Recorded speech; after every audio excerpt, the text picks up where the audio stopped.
That's an eternity of basketball ahead of us. Another beautiful steal perpetrated by Todd White. The action continues. The let's go situation here.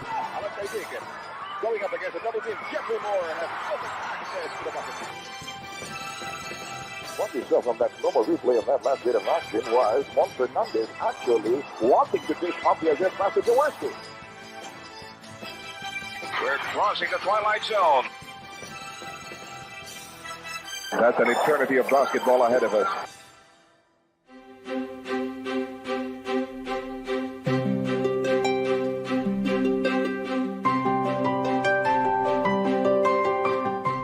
It's been 2 years since we started the Pasig River Cleanup and Dredging Project. Before that, we were doing the Sulyahan River Cleanup Project in 2020. For Pasig River, Mr. Ang is allocating 2 billion pesos to clean up the river. We are pleased to report that so far for the past 2 years that we have been cleaning up, we have already removed about 1.3 million metric tons of silt and waste in both Pasig River and San Juan River. And we have already covered more than 22 kilometers of the 27 kilometers of Pasig River, and here more than 5.4 kilometers of San Juan River. So our focus was really more on the shallow areas of both the rivers.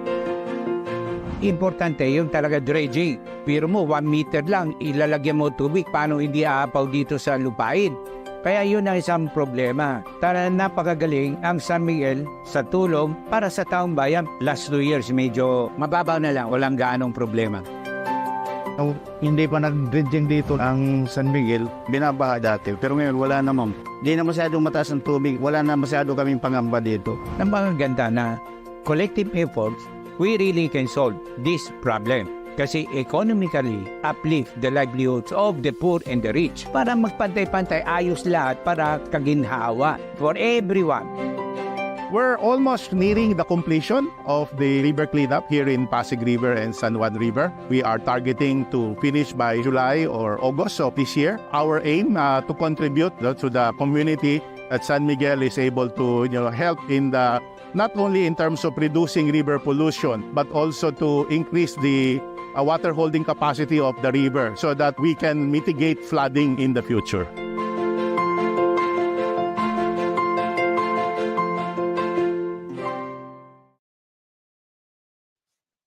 This is an eternity of basketball.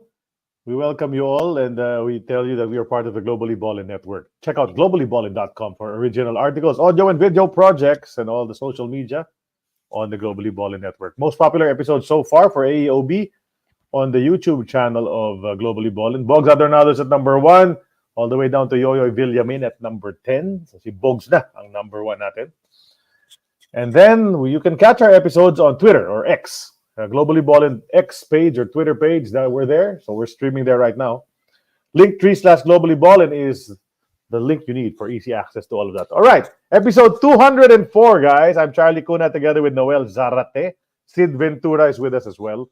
And today, we're going to take you back, to the turbocharged days of Shell and late 90s, mid to late 90s, up to 2000. For the Shell fans, he was definitely the best because he provided that shooting from the outside. He'd drive to the hoop and slam it home. A star for Tennessee Tech in the U.S. NCAA, was one of the top scorers in the nation in his senior year, was drafted by the Nets in the NBA, played several places around the world. We're going to hear all his stories, but of course, you want to hear about his San Miguel and Shell days in the PBA. And he's a media guy in his own right. He has his own show. We'll talk about that too. So let's bring him in right now. John Herbert Best, all the way from Memphis, Tennessee. Hey, John, yes, welcome sir. to the show. Man, how y'all doing, man?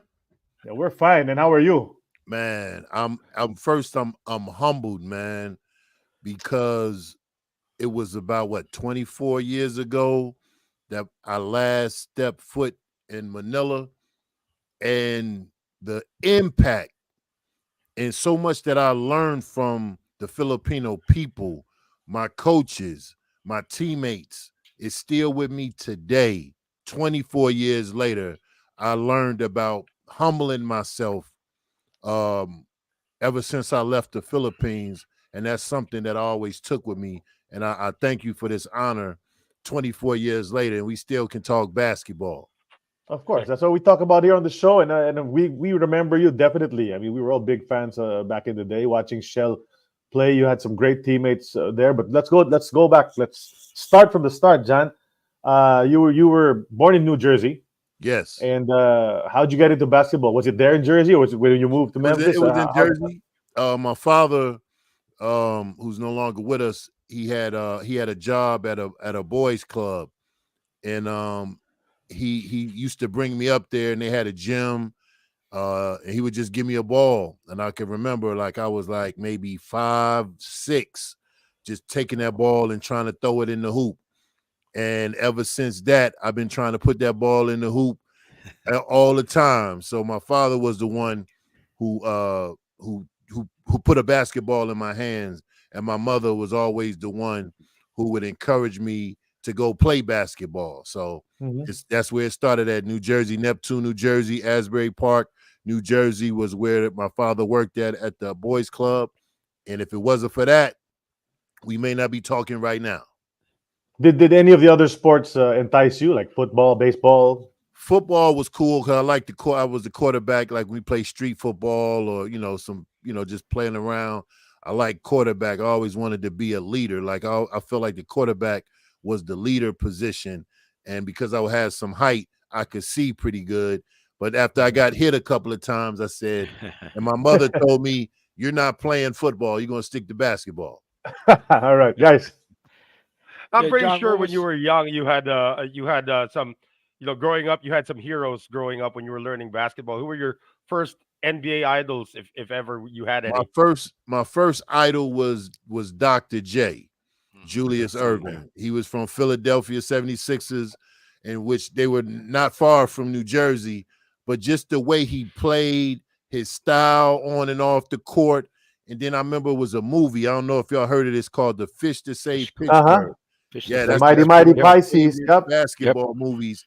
And it's a scene with him, and he got on like a tuxedo or a suit, and he's at a court, and he's dribbling the ball, and the music is right, and it just showed poetry in motion. So he was like Michael Jordan before Michael Jordan, but it was Dr. J who I really wanted to be like.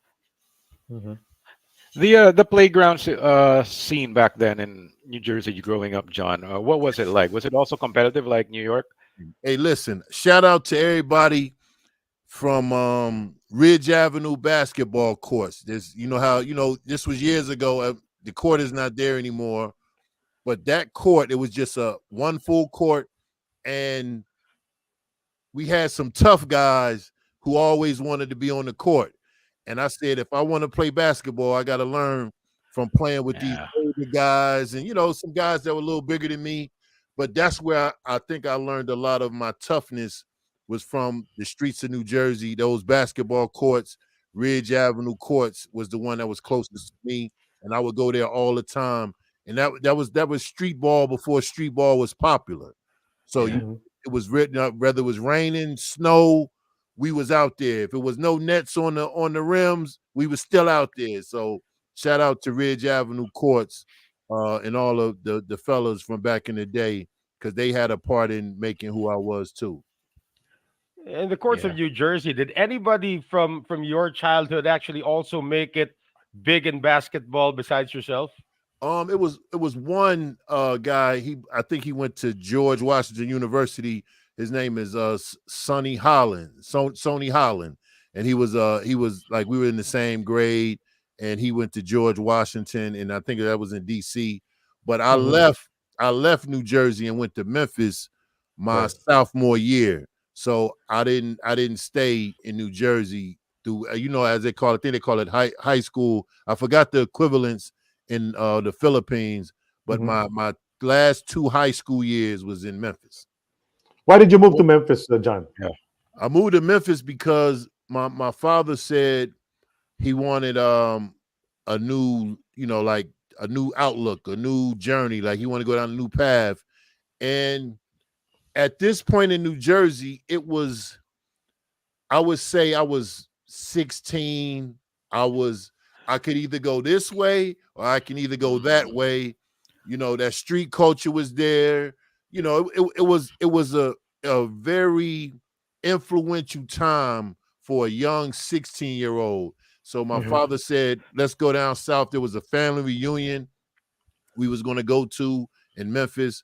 And he told my mom, well, look, let's pack up everything and move down south. And we had a dog, my sister, my mother and father. We got a U-Haul and we went down to Memphis, man. And it was like, I liked it because it was a different look from New Jersey. At first, I'm in the car driving, it took us about 18 hours. And I said to myself, I'm leaving New Jersey. I never thought I would leave New Jersey, but to get this new opportunity. And then as soon as we arrived in Memphis, we went to a street called, I think it was Bellevue. I forgot the streets, but it looked just like New Jersey. So I said, we went all the way from New Jersey to Memphis, and the place we get to, I think it was Macklemore. Those that know that area, I got a pay phone to make the phone call to let the family know we here. And I'm looking, I said, man, this looked just like New Jersey. So we ended up came to Memphis, and then my mother and father couldn't find jobs in Memphis, right? So we've been here. We went to the family reunion. Mother and father couldn't find, the jobs that they wanted. So my mother and father said they wanted to go back to New Jersey. Now keep in mind, now you going to a new place, and I'm 16. They showing me the schools, what they do, where they go hang out, the malls. I tell my mom I don't want to go back. I want to stay, right? So imagine my mom is like, at first she didn't want me to stay, but then we had a long talk, and she was like, this could be a good look for you. She don't want to leave me there, but it was her. She was the one. If she would have said no, I was going back to New Jersey with no question. And then, but I had to move in with my Aunt Ethel and Uncle Ricky and my cousin Daryl Ollie, who they said if I stayed in Memphis, I had to stay with them. And they stayed out in a part of the city called Whitehaven, which was like a pretty middle class, upscale type neighborhood. School was good. So that's what led me from New Jersey to Memphis, was a family reunion that turned into we moving to Memphis, which turned into mother and father and sister goes back to New Jersey, leaves me in Memphis. And remember, I'm 16. The same element that was in New Jersey, the same element is in Memphis. But I wasn't thinking like that as a kid. You don't think you just think it's something new. But it was a great learning experience because I wasn't with my parents from 16 on. So age 16, I'm living with aunt, uncle, and cousin, and they did an excellent job, help shaping to raise me. So with that being said, and that kicked off everything on my second chapter of life in Memphis, Tennessee. At 16 years old, how tall were you already, John? 16, I think it was like 6'1", 6'2". Okay, so a bit of a way to go still in your growth. But so you started playing ball, of course, in Memphis. Were you highly recruited by the colleges and universities? Well, in Memphis, now the thing about Memphis at this time was a hotbed for basketball players. You had Penny Hardaway, you had Corey, my man Corey Allen, and Corey Blunt, and it was a lot of players. Let me say it was a lot of players. And Memphis was so hot, and here I am, a new kid coming from New Jersey. Don't nobody know me, but I held my own. But I only had 2 years to play. A lot of these kids been playing since 10, 11 years old, so people knew them. So what happened with me? People like the University Memphis State. That's the name now. It's University of Memphis. They gave me an offer of, if this one player don't make it, then we want you. And I was like, man, I don't want to be I don't want to be dependent upon somebody else. If they don't pass the test, then they said they want me. So then I talked to Tennessee Tech University and the coaches there.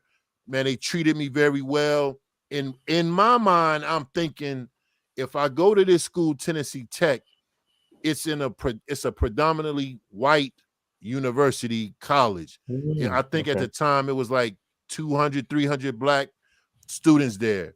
I said, well, let me go there because the element, I'm trying to get away from the element, as I said before.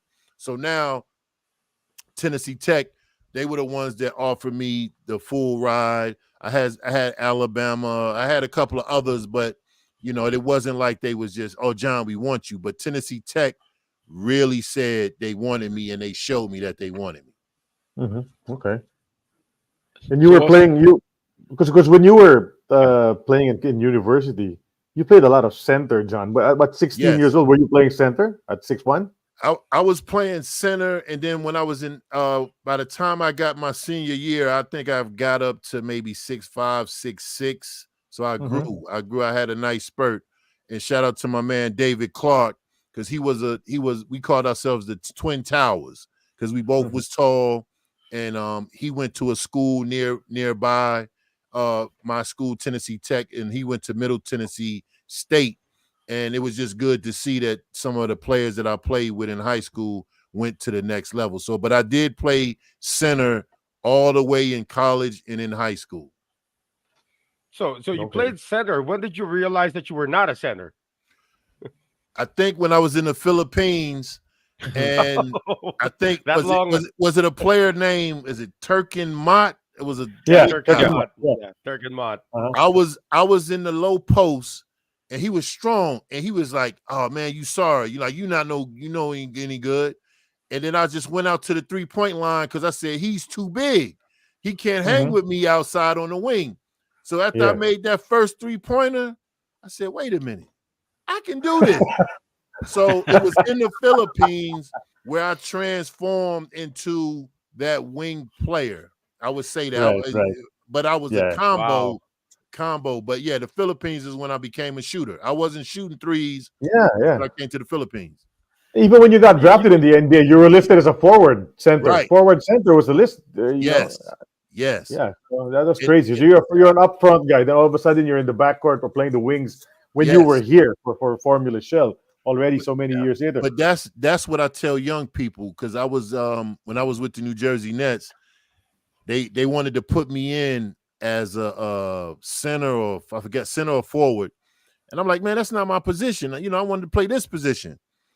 And the coach told me, he said, you're trying to make it in the NBA. You go where I want you to go. Okay. So young people out that's listening, young ball players, you got to be able to adjust to when a coach tells you, you may think you're a point guard, but he may put you in a situation to play the 2 guard.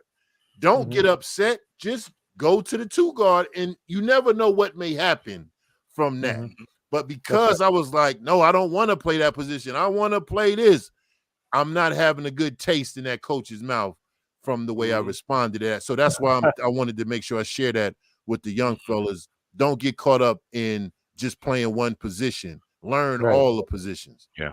Right. I mean, you can't dictate. You can't dictate to the coach what you're going to do. But I think at this time, since we mentioned Tennessee Tech already, it's time we enter our first segment of the show, and it's called the Time Capsule. We're going to take you back in time with some photos that Sid prepared. We have a whole slideshow.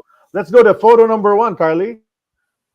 Let's check it out. Talking about Tennessee Tech. Look at those muscles, man. And that was man. Man, yeah. Look at that guy. That was look at that young man. Look at the I was a young man there. I was in the weight room, I believe that summer, and I wanted to get bigger and stronger, but I didn't want to get too big because I felt that I was, quicker when I with less weight. But I worked out a lot that summer, and that's how I look like that. In West, and you reached your maximum. Were you maximum height already by this time? Or yeah, I was 6'8", 6'9" at this time right here. That right there, 6'8". Yep. And playing center, and what did coach? Hey, it looks like the Fresh Prince from Bel Air. Yeah. Well, that was the hairstyle back then, fellas. I had a high top fade. High top. It reminds me of one of the characters in the Cosby Show, with Fat Albert in the Cosby Show. I don't know if you remember that. Not the but the cartoons one. Anyway, so I was going to ask. So, what did Coach Frank Harrell tell you when he recruited you? when you got you on Man, the team? Frank Harrell, man. I gotta share this with you all. Frank Harrell took a chance on a kid out of Memphis that wasn't highly recruited coming out of high school. I was from New Jersey. You know, like I said, my mother and father wasn't there. I was living with an aunt, uncle, and he said, "We're gonna offer you a scholarship for 4 years. Either you go to the next level or you're gonna graduate from this scholarship." And Frank Harrell was the type, Coach Harrell. We talk every other day. Like it feel like we talk once a week, or follow me on Facebook. But he believed in me, and he opened the gym. He said whenever I wanted to go in the gym and practice, and I took that as I got a 24-hour access to a gym to get better. So Frank Harrell offered me the opportunity to come to college, get an education, but also allowed me to be able to work on my game every day, even in the summertime. He said, if you don't want to go home, we got summer camp up here, we got summer school, different things. So this may be something that some people don't know about me. I never went home in the summertime, my 4 years of college, because I used the summertime to work on my game. And that's how I improved every year, because I sacrificed of going home, because, in the summertime, you want to have fun. You want to go hang out and all of that. I took the summer as a time to work. And that's where I got my work ethic. And I learned my work ethic from somebody named Reeker Bass. He was somebody that was an older guy that used to rebound for him. He said, man, shoot your shot. So I would shoot, practice, and he would just be there to rebound and pass the ball to me. So that's somebody else, along with Frank Harrell, Coach Harrell, that believed in me, and he wanted to see me be successful. And because I put in the work, and young people that's listening, young people, if you want to play basketball or any sport, you got to put the work in. You got to put the time in. No matter what you do, this is your craft, you got to put the work in. Yeah. So Coach Harold allowed me to put the work in every day, every night, summertime, wintertime, after practice. That's what he offered me, and I took advantage of that. Yeah. Okay, Sid. John, you were you mentioned you weren't very highly recruited. Now all of a sudden you're playing NCAA Division One basketball. Was it a difficult transition for you, or were you No. ready for it? I was ready for it, but I didn't believe I was ready for it at first until I started to play against some of these guys. And then it was like, yeah, you hear somebody's name on TV or Sports Center, and you would be like, okay, he's good. But when you play him on court, he put his shorts on just like me. He put on his basketball shoes just like me. So we both got a fair chance. And each year, I just got better and better, and I got my heart. I just felt like nobody was going to stop me. Each year, I just believed in myself. I started believing in myself. And because I was always practicing, I knew I was ready for anything to come my way. So at first it was an adjustment, but once we got the rolling, I was like, yeah, it's a good thing. Wow. Who were the big names that you went up against in the Ohio Valley? Allen Houston. Let me see. Man, Clarence Weatherspoon. I went against Penny Hardaway. We had a game against each other. Man, it was just so many different ones. It was Kentucky. Who was the star? Jamal Mashburn. Man, a beast, man. He was a beast. He was a beast. And just it was so many different ones that may not have a name, didn't have a name, but it was a lot of good players out there. But Allen Houston stands out the most. I think we both had 30 points that game. Penny Hardaway, we lost to Memphis, but he's always been a good friend since then. And y'all know he's coaching at the University of Memphis now. They're doing pretty good. So Yeah, I played against a lot of good Darnell, me, a lot of good folks. Right, right. And there you are on the right side with all these awards. Man, you found look now that's a hard my mom is the only one that had that, the original to that. That was our senior banquet, and I got so many awards from leading this country in scoring. I think at that time that I think it was number one for 3 to 5 weeks or something like that at number one. I was all OVC, all some kind of NCAA, and I scored a lot of points in so many. I ranked in like the top 10 or something.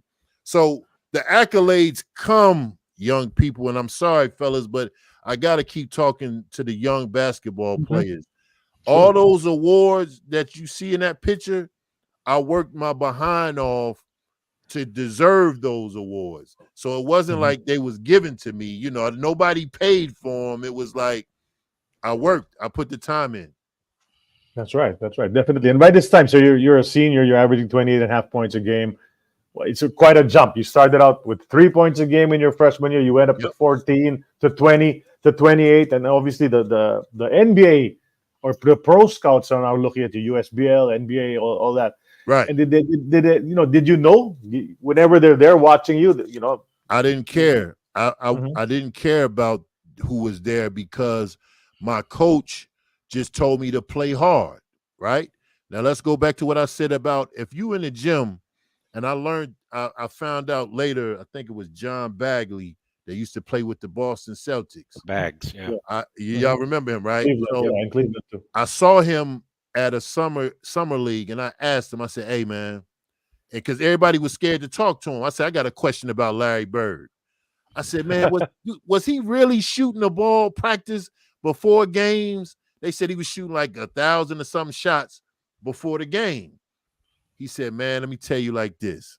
Larry Bird constantly sharpened his knife. So he was saying, yes, he shot before, after practice, he kept shooting. So he said if he was ready for a fight at any time, his knife was not going to be dull.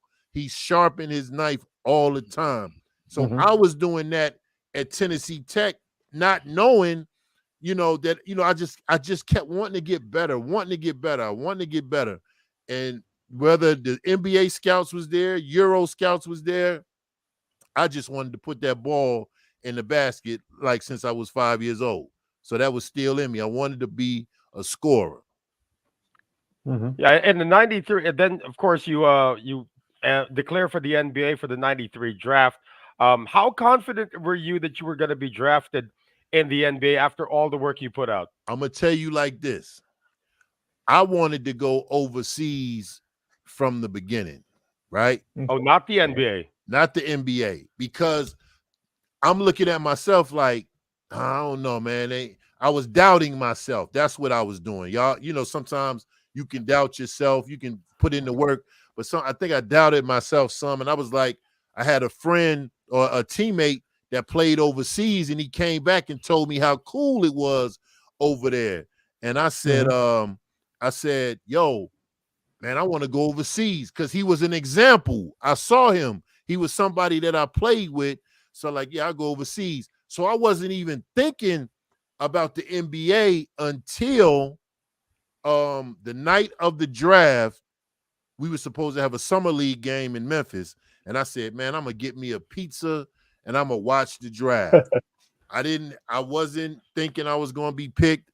And I got a phone call from Willis Reed, the great Willis Reed, man, may God rest his soul. He said, are you watching the draft? I said, yes, sir. He said, we're about to pick you. Fellas, hearing that, I was like, what did you say? He said, yeah, we're about to pick you. We're about to pick you. So as he says that, I'm looking at David Stern walking up to the podium, said, with the 36th pick, the New Jersey Nets select John Best. I'm like, is this real? Now, fellas, up until that point, I still was working hard, continuously. I didn't stop. So once I got that phone call, I said, man, this is real. So y'all know the great coach from the Detroit Pistons, Chuck Daly. Chuck Daly, yeah. He was the coach of the Nets at the time. And Willis Reed hands him the phone and he says, John, you been working out? You've been practicing? I said, yes, sir.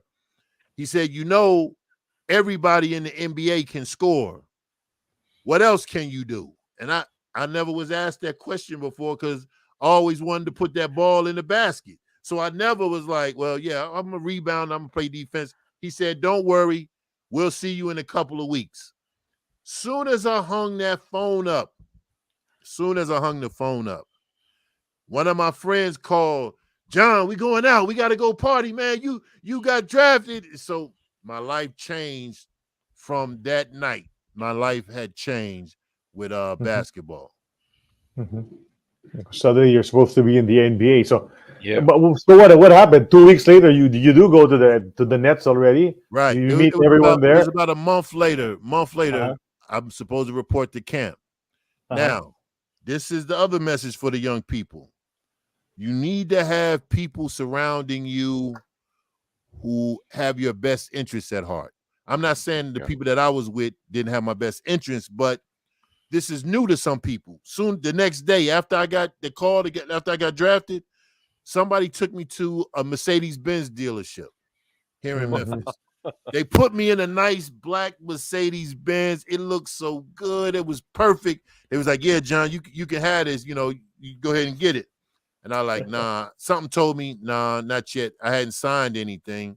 Yeah. So, but what happened to me, young people, young ball players, or whatever sport you in, I told y'all I was working hard every day, right?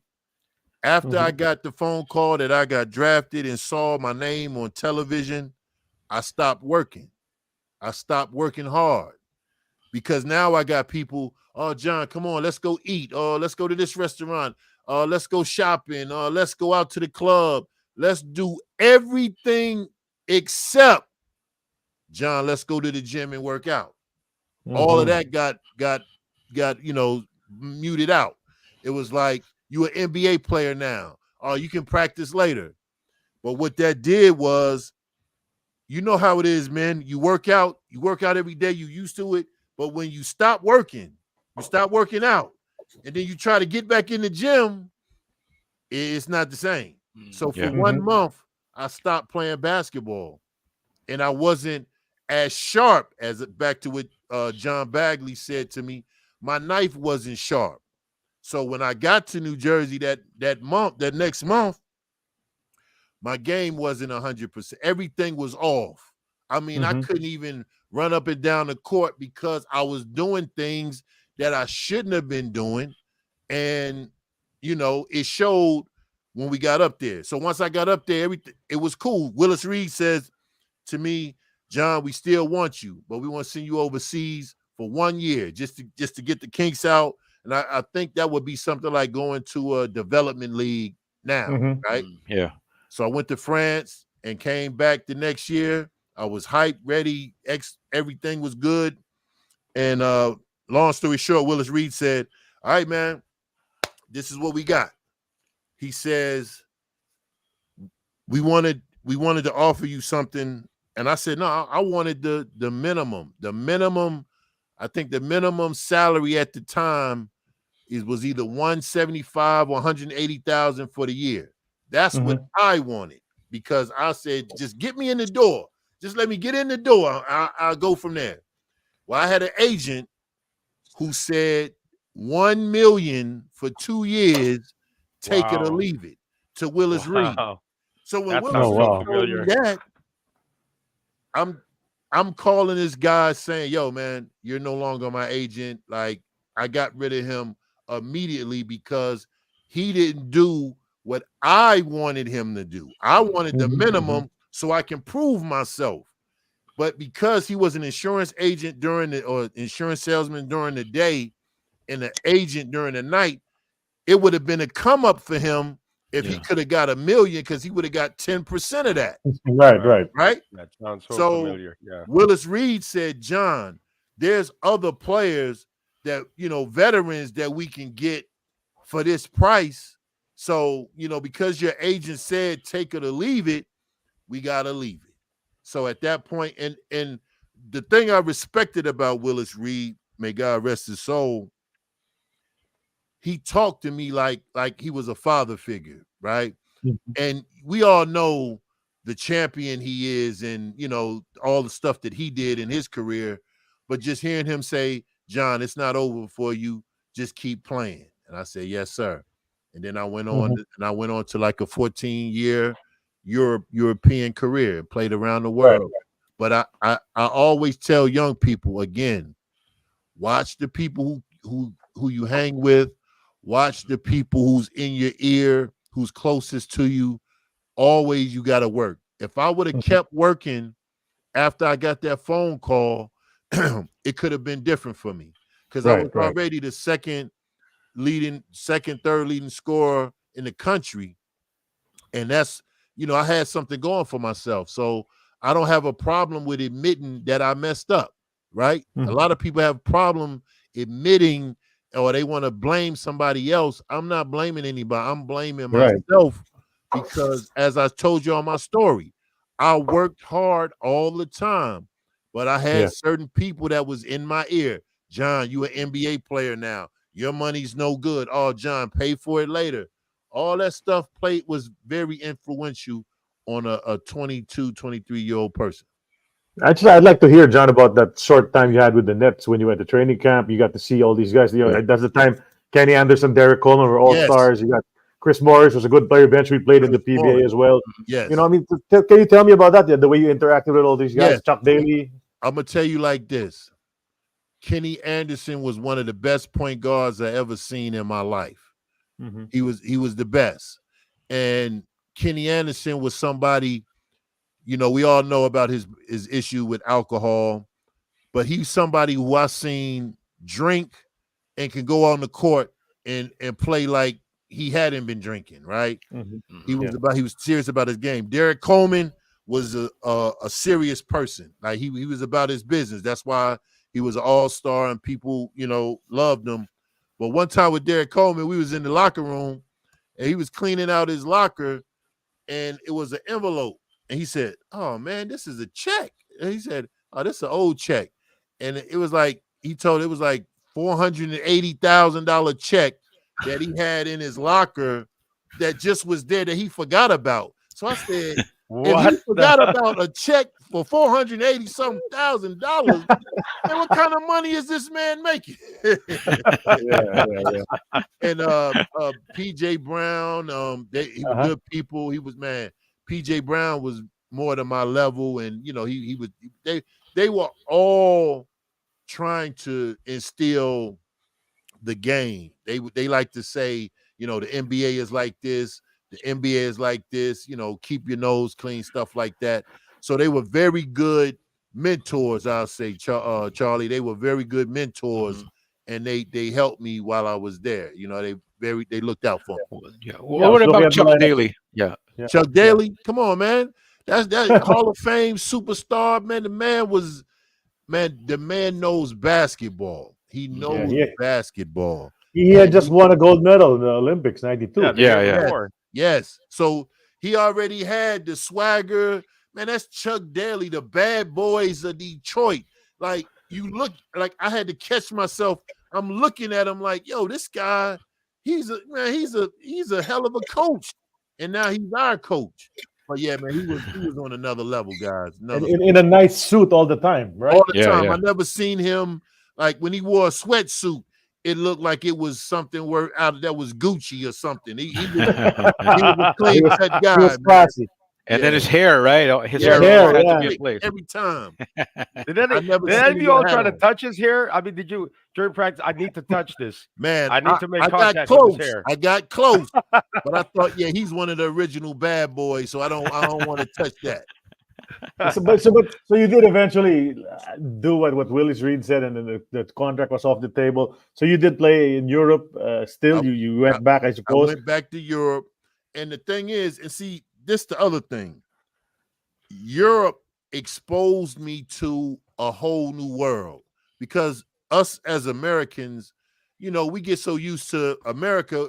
But when you go outside of the country, you in somebody else's land. Some people don't speak English. Some people don't drink Coke, don't like ketchup, right? So you have to learn to adapt. So when I went to France, it was like, yo, they don't speak English. I got to learn the language. I had to learn how to count because I wanted to make sure my money was right. So, I had to pivot and immerse myself in the culture of France. So, they drank wine, they drank, ate cheese, champagne, and, it was just a whole different way of life. And I liked the way that I was treated in France, right? Even though I was a basketball player, I was respected highly in France and as well as the Philippines and other places I went. But, not making the NBA didn't stop me, right? I feel like, I became a better person because I was not in the NBA. And I know that may sound crazy. Yes, the money, young people, young ballers, yeah, the money is good, yes. But if you chasing the money and you lose your soul in the process, what good is that? But because I went the route that I went, I feel like I'm richer now than I was if I would have played in the NBA because of all the friends and all the different things that I'm doing now, years after the ball stopped bouncing. Yeah. But, I'm just when you curious, get, go go, on. Noel, go. Yeah, sorry, Charlie. I just wanted to know. I'm just curious. So the deal was off with the Nets. Did any other NBA team give you a look? Say like probably the Celtics, probably Nah, the nope, Bullets or something. nope. And then it was like, then my agent got a bad rep. You know what I'm saying? Because he did that, and I fired him on the spot. So news travel fast, and they knew John's agent is a shyster. So that Oh, all that yeah, stuff mattered. Okay. You got blackballed because of your agent. Yeah. Watch who's around you. Watch that. And I'm glad you said something about blackball because I got to touch on this because this was a major part as well. During 1995, I think it was the Million Man March was going to take place in Washington D.C. and we had a game, but in the summer league, we all had to go to I think we had to go to Orlando. All the draft picks had to go to Orlando to learn about the NBA taxes and all this good stuff, right? So I saw Rod Thorne, I believe he's some kind of assistant in the NBA. Right. And at the time, I told him, I said, "Hey, Mr. Thorne, the Nets, we play Orlando and Memphis on October 15th." And I said, that's the day of the Million Man March in DC. And I think a lot of basketball players would like to be recognized or have a moment of silence that wish they could be there. So he said, John, no, there's no game on October 15th. I said, oh, yes, it is. Now, there was a black man standing next to him looking at me like, boy, you better shut up. You know who that is? That's Rod Thorne. He can, get you out of here. I said, I know there's a game on October 15th. So I walked away. The next day, Rod Thorne came up to me and said, John, you were right. There is a game on October 15th. And the NBA will not have a moment of silence for players that wish they could go to the Million Man March. So I said, all right. I said, cool. But at that time, that's when I was just becoming into the Nation of Islam here in America. And, that kind of rubbed me the wrong way because I was like, yo, it's a lot. Because I talked to, y'all know Bob McAdoo, Bob, the great LA Laker, Bob McAdoo. Right. We had a conversation and he was saying that he wanted to go and he was planning on going. So, when they did that, I was just like, man, that was a bad taste in my mouth. But some people, behind the scenes have said, well, John, you might have got blackballed from saying that. And you went against the commissioner's right-hand man. You talked back to him. So even though I was still young, I knew that was supposed to happen. It was that game. We was playing Penny and Shaq in Memphis on October 15th. So guess what happened? We go to play Memphis. My whole family's in the front row sitting watching. I meet Shaq for the first time, shook his hand. And I looked up, I had to bend my neck to look up at him now. He was the real tall guy. But the Nets didn't play me in that game. They did not play me.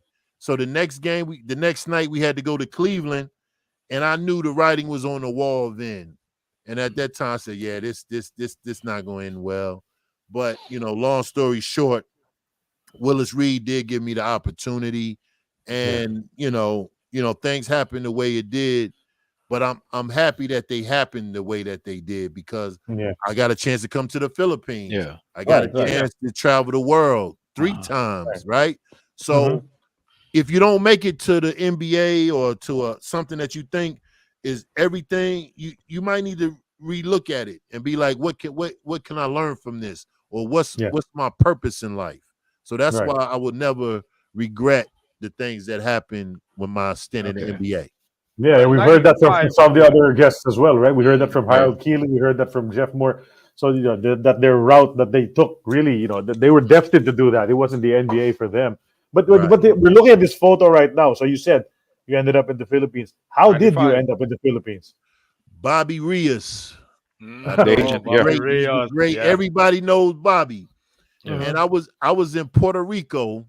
I was in Puerto Rico playing, and the team and those that know international basketball, some teams, they don't have a lot of money, or they'll fold, or so the team I was playing with in Puerto Rico was getting ready to fold.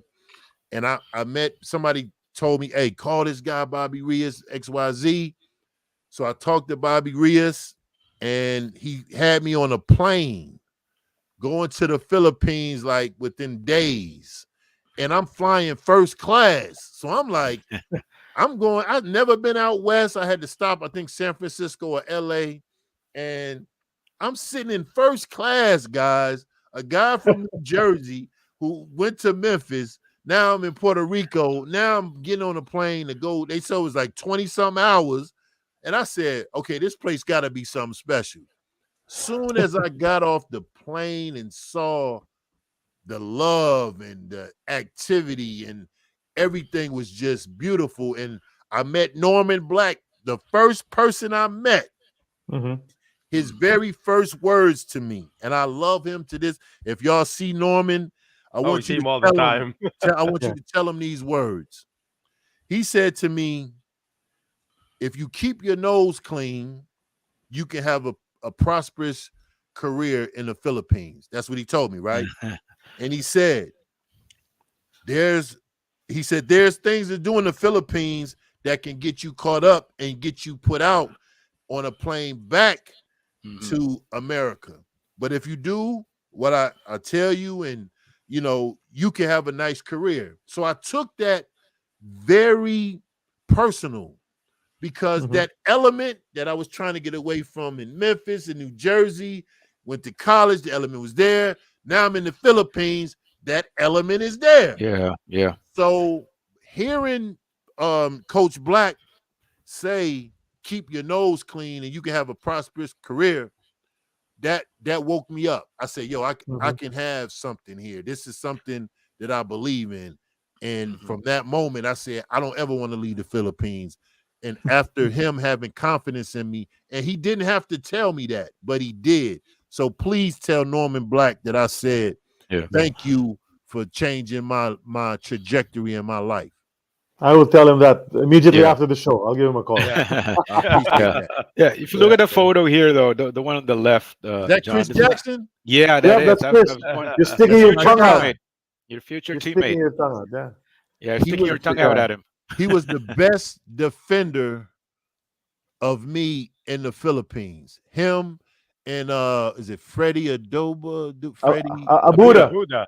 Freddie Abuda. Those two guys defended me the hardest out of anybody. Chris was strong. I don't care what nobody say. He may be a little short, but he was strong. And we had to battle every day. So that's what made me better. Chris made me a better player in practice, because I knew whoever I went up against was not going to defend me like Chris. So shout out to Chris Jackson, man. I love that brother. some people used to call us brothers because we looked alike, right? Kind of You're right. skin color and all of that.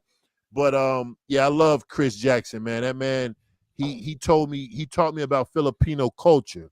And that's what I respected about him, because while I was in the Philippines, I didn't want to be just an American. It's like, oh, the Filipinos, this. No, I respected them. Even we had a cook, we had a nanny. I forgot what they called. What were they called? The people that helped you around the house, right? So I looked at them like, yo, y'all family to me. Like, y'all doing all of this. And it was just a beautiful time that Chris explained the Filipino culture to me. So it was more than just being a basketball teammate. He really taught me the culture over there, and I appreciate him to this day for that. Where Well, did there you was a stay pretty when you were here? popular. There was a sorry. I just want to get this out. There was a pretty popular article when you were around that you actually proclaimed that Freddie Abuda was one of the people that you had really hard time Yes, going up against. That was a very popular article. I read that a yes. long time ago. I'm, What made Freddie Abuda such a tough pest against you? what Freddie did, he had heart and he was tough. He never talked. He never, Yeah. he never said anything to make Yeah. me upset.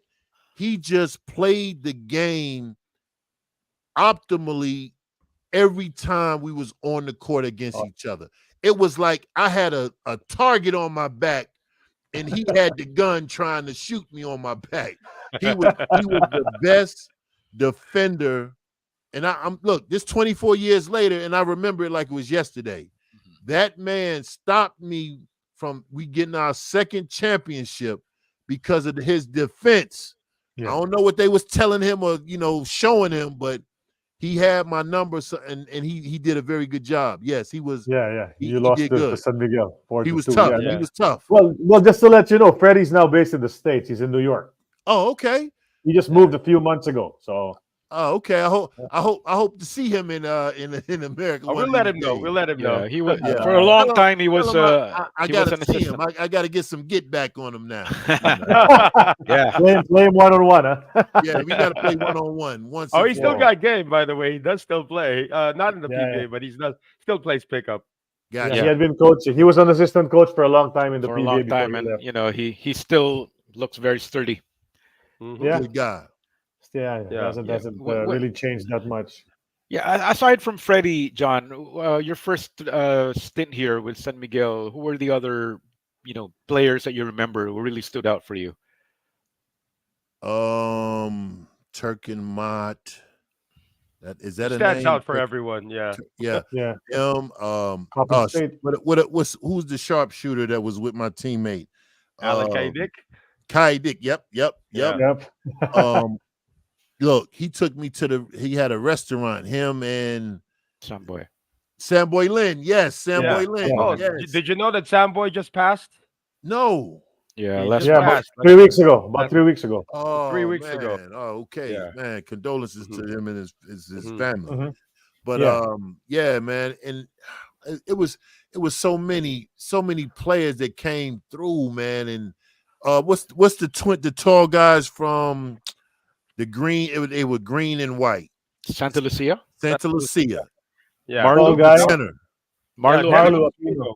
Aquino. Aquino, Junior. yes. Yeah. And, I the other remember one, him. yeah. Also, Dennis Espino. Nick Belasco. Yeah. Yeah, Uh-huh. Nick Velasco, Velasco. yeah. Man, I love that brother, man. He remind me of Scottie Pippen or something. There's something about Nick the Quick or something.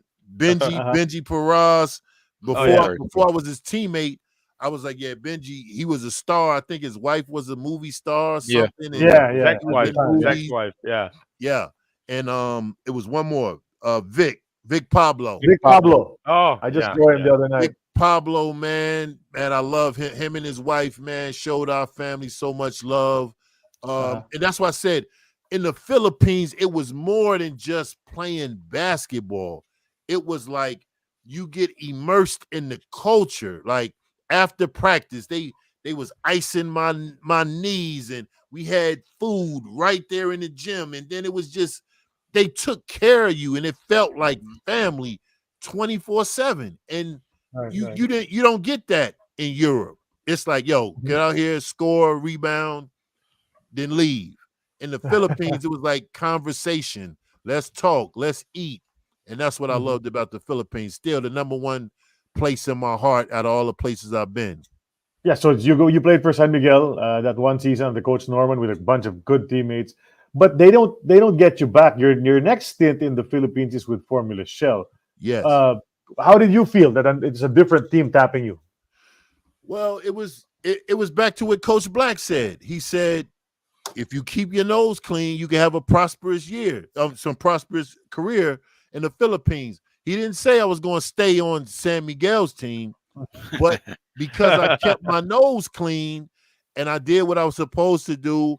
Yes, we didn't win the championship that first year, but they must have saw something in me at Formula Shell, and I went, and still to this day, when I saw Norman over there, I think we had dinner a couple of times, and I always thank them for giving me that opportunity. So Formula Shell took me, and I fell in love with Formula Shell just like I did with San Miguel. And shout out to Coach Perry. Coach He's Perry also based in the States. Yeah. We had I had a trip out to Apple a couple years ago, and we met and we had lunch, man, and that was a great feeling. But I gotta say about Coach Perry, I learned leadership from that man. He was a great leader. And when we was going through I think it was the championship or the playoffs, he lost his mother. And y'all know he could have gave up, took a leave of absence, but he kept going. So what I learned from him was, in adversity, if you got a job to do, you still got to do it, no matter what. And that's when I saw him, he didn't flinch. Yes, he was sad, and he told us about his mom, but we was hit on the eve of winning the championship, and he was 100% leader. And that's what I learned from him still to this day. So shout out to Coach Perry and his whole staff for instilling that in me today. Yeah, you came back many times for Shell. That was 4 years in a row that you played for them. You won that championship, as you mentioned. And then this photo, I think this is during that championship series. Yes. Yeah, you had Donald with you, Jerry Esplana. I just was with Donald a month ago. He coaches for Vanderbilt. Him and Jerry Stackhouse are the coaches at Vanderbilt University, and we just met a month ago. But yeah, man, that was the best time of my life, man. Winning the championship in the Philippines, the bonuses, man, the love that the community, the Filipino I covered community the game showed us. 7. I covered that game 7 on radio between you and Mobile, and you going up against Artemis McClary and Silas Mills. Remember those guys? Silas Mills, yes. Yeah. That's right. And I like this photo. You see Joey Guanyo in a suit, Bobby Parks in a suit. What's Joey doing now? He's the head of the technical committee of the PBA, so he's there every game. He's working with the league now. Yeah. He works with the referees and all that. Hey, I need to talk to Joey, man. I miss him, man. He was a clown, man. He kept the jokes. He kept the jokes. I'll get you in touch with him, John. I'll get you in touch. And there's Joel Dualan and then Noy Castillo. Yep. June Marzan. One behind Joey, point guard. Who was that? June Marzan. Noy Castillo. Yes. June Marzan. Yeah, that's June. Yeah. Okay. Man, those were the days, man. Hey, I never tell you, the Philippines is the best place I ever been. Me and my wife and family say that's like we called it Fantasy Island because my wife used to say, don't get used to this because it's only gonna happen in the Philippines where they do all that, they cook for you and they do all this work. When we get back to America, it's not like that. But there's no Jollibee. No Jollibee. Yeah. Remember Jollibee. But we need to talk more about. I mean, you're talking about Shell and how they treated you and all of that. But let's talk about the games. The guys that you faced, and the coaches and all of that, and the whole PBA thing. How did you look at it? How do you remember? Who are the faces, the names? Chut Reyes, was he one of the coaches at Shell? Yeah. I remember him still around now. telling me. He told me, John, be yourself, have fun. He taught me the long pass. Once you get the rebound, he just said, throw the ball long ways, and it works sometimes. And it worked, But the thing is, at Shell, learning the management, learning, they brought me to the offices and I got to meet some of the people from the Shell Corporation. That taught me how to go from basketball player to corporate, right? It taught me like, I play basketball. I represent Formula Shell. Shell is big around the world. So being with that team, we was very tight. We did everything together. And the coaching staff, again, like I said, goes back to Coach Perry. He kept me focused. He kept me thinking about, he kept my eyes on the prize. Let's say that. And the whole staff and from corporate, I forgot the general manager name at the time. He's in the back. He in that picture. Bobby Canapi? Who? Bobby Canapi? Is that who you're talking about? I don't know if in the picture. Where is he there? He's the one with the tie on behind Coach Perry. In the back. Okay. Oh, in the back. Oh, in the back. Yeah, he was the general manager. And, he just like, I love when he came in the room and said, y'all win tonight, triple bonus. Like he was the one that used to say triple, double, and all that. So it was fun. I learned more than basketball with Formula Shell. I learned how to be a professional outside of basketball from Formula Shell.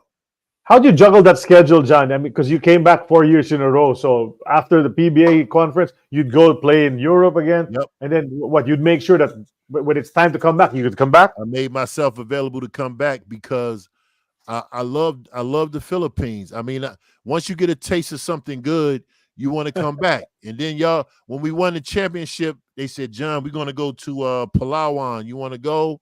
And they said at the time, Palawan had, I think, the number 2 or 3 beach in the world. So being able to see that and my family to see that and to go snorkeling in the South China Sea, a kid from Memphis, Tennessee, New Jersey, and I'm going, Bobby Villarosa, that's who it was. Thanks, James. Yeah, Thank you, James. But to be able to go, I went from this place, now I'm looking at, the world's most beautiful islands and Cebu and white sand beaches and Boracay. I fell in love with the Philippines. I need to come back just to come back. Do. And say You should. I need to come back. Yeah, you should. It's about time. 24 years, maybe you can mark it. Don't worry about it. When you come back, the Sid's gonna drive you. Yeah, and Noel's gonna pay. Noel's gonna pay for your dinner. So I'll cook dinner. Don't worry about it. Yeah. Yes. Let's go to the next photo, please, Carly. This is a special group, though. In '98, that was a Game 7 in Cuneta Astrodome. Yeah, They don't even play Cuneta Astrodome anymore. They don't play no games there. They don't use it much anymore now. Yeah, they used to a couple of seasons ago. There you are. Is that your son? Is that your son on your shoulders? That's my son. That's my son Jamil on my shoulders, man. How old is he now? He is 29 now. Wow. He is 29. Are you a grandfather now? I'm a grandfather now. Yes, I got Congratulations. I got 5 grandchildren. Whoa. Yes. And I have 5 children and 5 grandchildren. Hey, Sid, he's your age. He's Huh? your age. I know. Yeah, you're the same. You're the same. Born the same year. I'm also 1971. Yep. Yeah. But that picture right there, man, that right there, man, just winning a championship to have that film. I tell people, I don't care where you win a championship, NBA, college, high school, wherever. It's nothing like winning a championship and all the work that you put in with your teammates and all that. And y'all know how it is. Like, to cover the championship game, they're not letting anybody just cover a championship game. You had to do something to get there. So all of those people in that picture, man, that brings back so many memories, man, because we put the work in and we played together and we won. So, man, that's going to always – I need to get a copy of that, man, because I haven't seen that picture since I left the Philippines. And my son, I know he'll get a kick out of seeing it. The thing is, you won the championship, John, but it was a Game 7. That was more special. And this is the same team you went up against in the mini conference before called the Centennial Cup, where you guys lost. Right. The Centennial Cup. Then you get them back in Game 7 of it's like the biggest game of the year. It was the biggest game of the year, and they kept saying it. They said, man, they beat us, before in the last conference, and it was like, they wanted to say, John, we really want to win, but they didn't come out and tell me, but they made me kind of feel how important that was to get up there and win that championship game for them, and to see the look on their faces when we won the championship. And like, man, you can't explain that. You got to be there to take it all in, and to see how the Filipino community was excited and the stuff falling from the rafters. It was just a beautiful thing. How tough of a matchup was Silas Mills and, of course, T. McClary? Of course, that's Donald Williams' problem, but you had to take on McClary every now and then. He'd post you up and slash anyway, right? Right. They were slashers, right? And Silas Mills, I think if you remember, I got him out of his game because I think I did something, and he slapped me on my leg or something and got a technical foul. Yeah. You know what I'm saying? So I was in his mind. He's a hell of a player. Don't get me wrong. But I had to use it's game 7. You got to do whatever it takes to win. So if I could get him out of his game and to get him to get a technical foul or get a foul, that's better for us. So that was one of the best games of my life. Yeah, and Jerry Esplana played incredible in that series. Yes. I remember final Yes. series. I called him the old man back then, but man, he really did his thing, man. If we wouldn't have won it if it wasn't for his gameplay and his leadership. That's right. And of course, Benji Paras also had a renaissance of sorts in that season. Talk about how Benji Paras was as a basketball player. I mean, he was a beast on the court, right? Benji is what Coach Deion Sanders calls a dog. DAWG. Benji, I never seen fear cross his eyes. I never seen him back down from anybody. And those are the type of people you want next to you. People who are not afraid to go to battle, and like to go up against Silas and McClary. Man, that was a dynamic duo. And it took all of us to be on the same accord to win that game. And another message to the young people, you can be the best scorer in the world, but if they stop you from scoring, what you going to do? If all you've been doing is scoring and not trying to get your teammates involved, you think it's all about you, you're going to come up against somebody who's going to be your Freddie Abuda that's going to stop you from doing what you're supposed to do. So if you don't have that teammate mentality, or know how to work together with others, you'll never win a championship. You'll just be, oh yeah, he scored 40 points, he scored 50 points, but never have a championship because you don't know how to play as a team player. And you can say that into whatever you do in life. Whoever's listening, if you're not a team player, you're not going to get to that promised land if you're thinking it's all about you.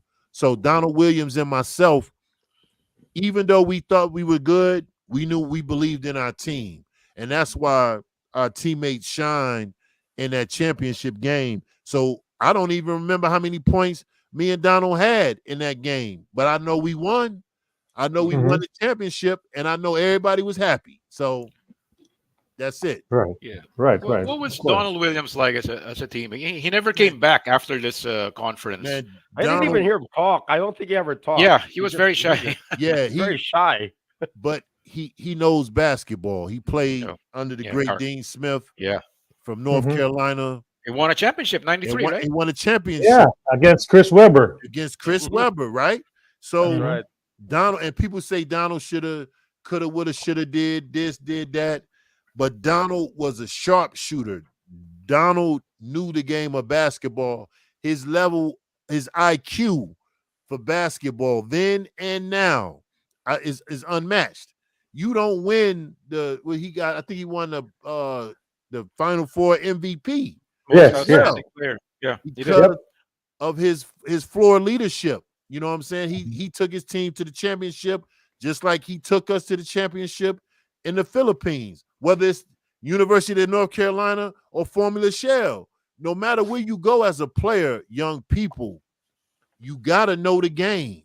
So whether you playing in Moscow, France, Greece, the Philippines, you got to know how to play basketball and not just think, I got to score 50 points. It's You got to know how to. You got to have that basketball IQ. Sorry about That's that, right. man. Y'all got me excited talking Nah, about my No. teammate. great That's stuff. great.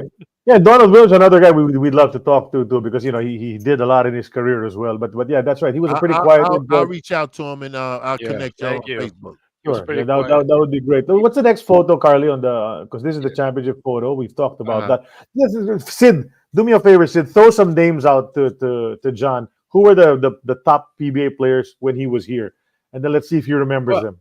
yeah, Daniel Defonso. 98. Daniel, Yeah, Danny I was a rookie. That was who was that? Oh, Kenneth Duremdes. Do you remember him? He yeah, was Red the Kenneth Days, MVP. was the yes. MVP. Yeah, but Alaska, was in, yeah, but he was Alaska. in Bangkok. He was in Bangkok in the Asian Games while this championship was going on. Okay. Yeah, Yeah, he was real good. What's the guy that used to be at Pure Foods?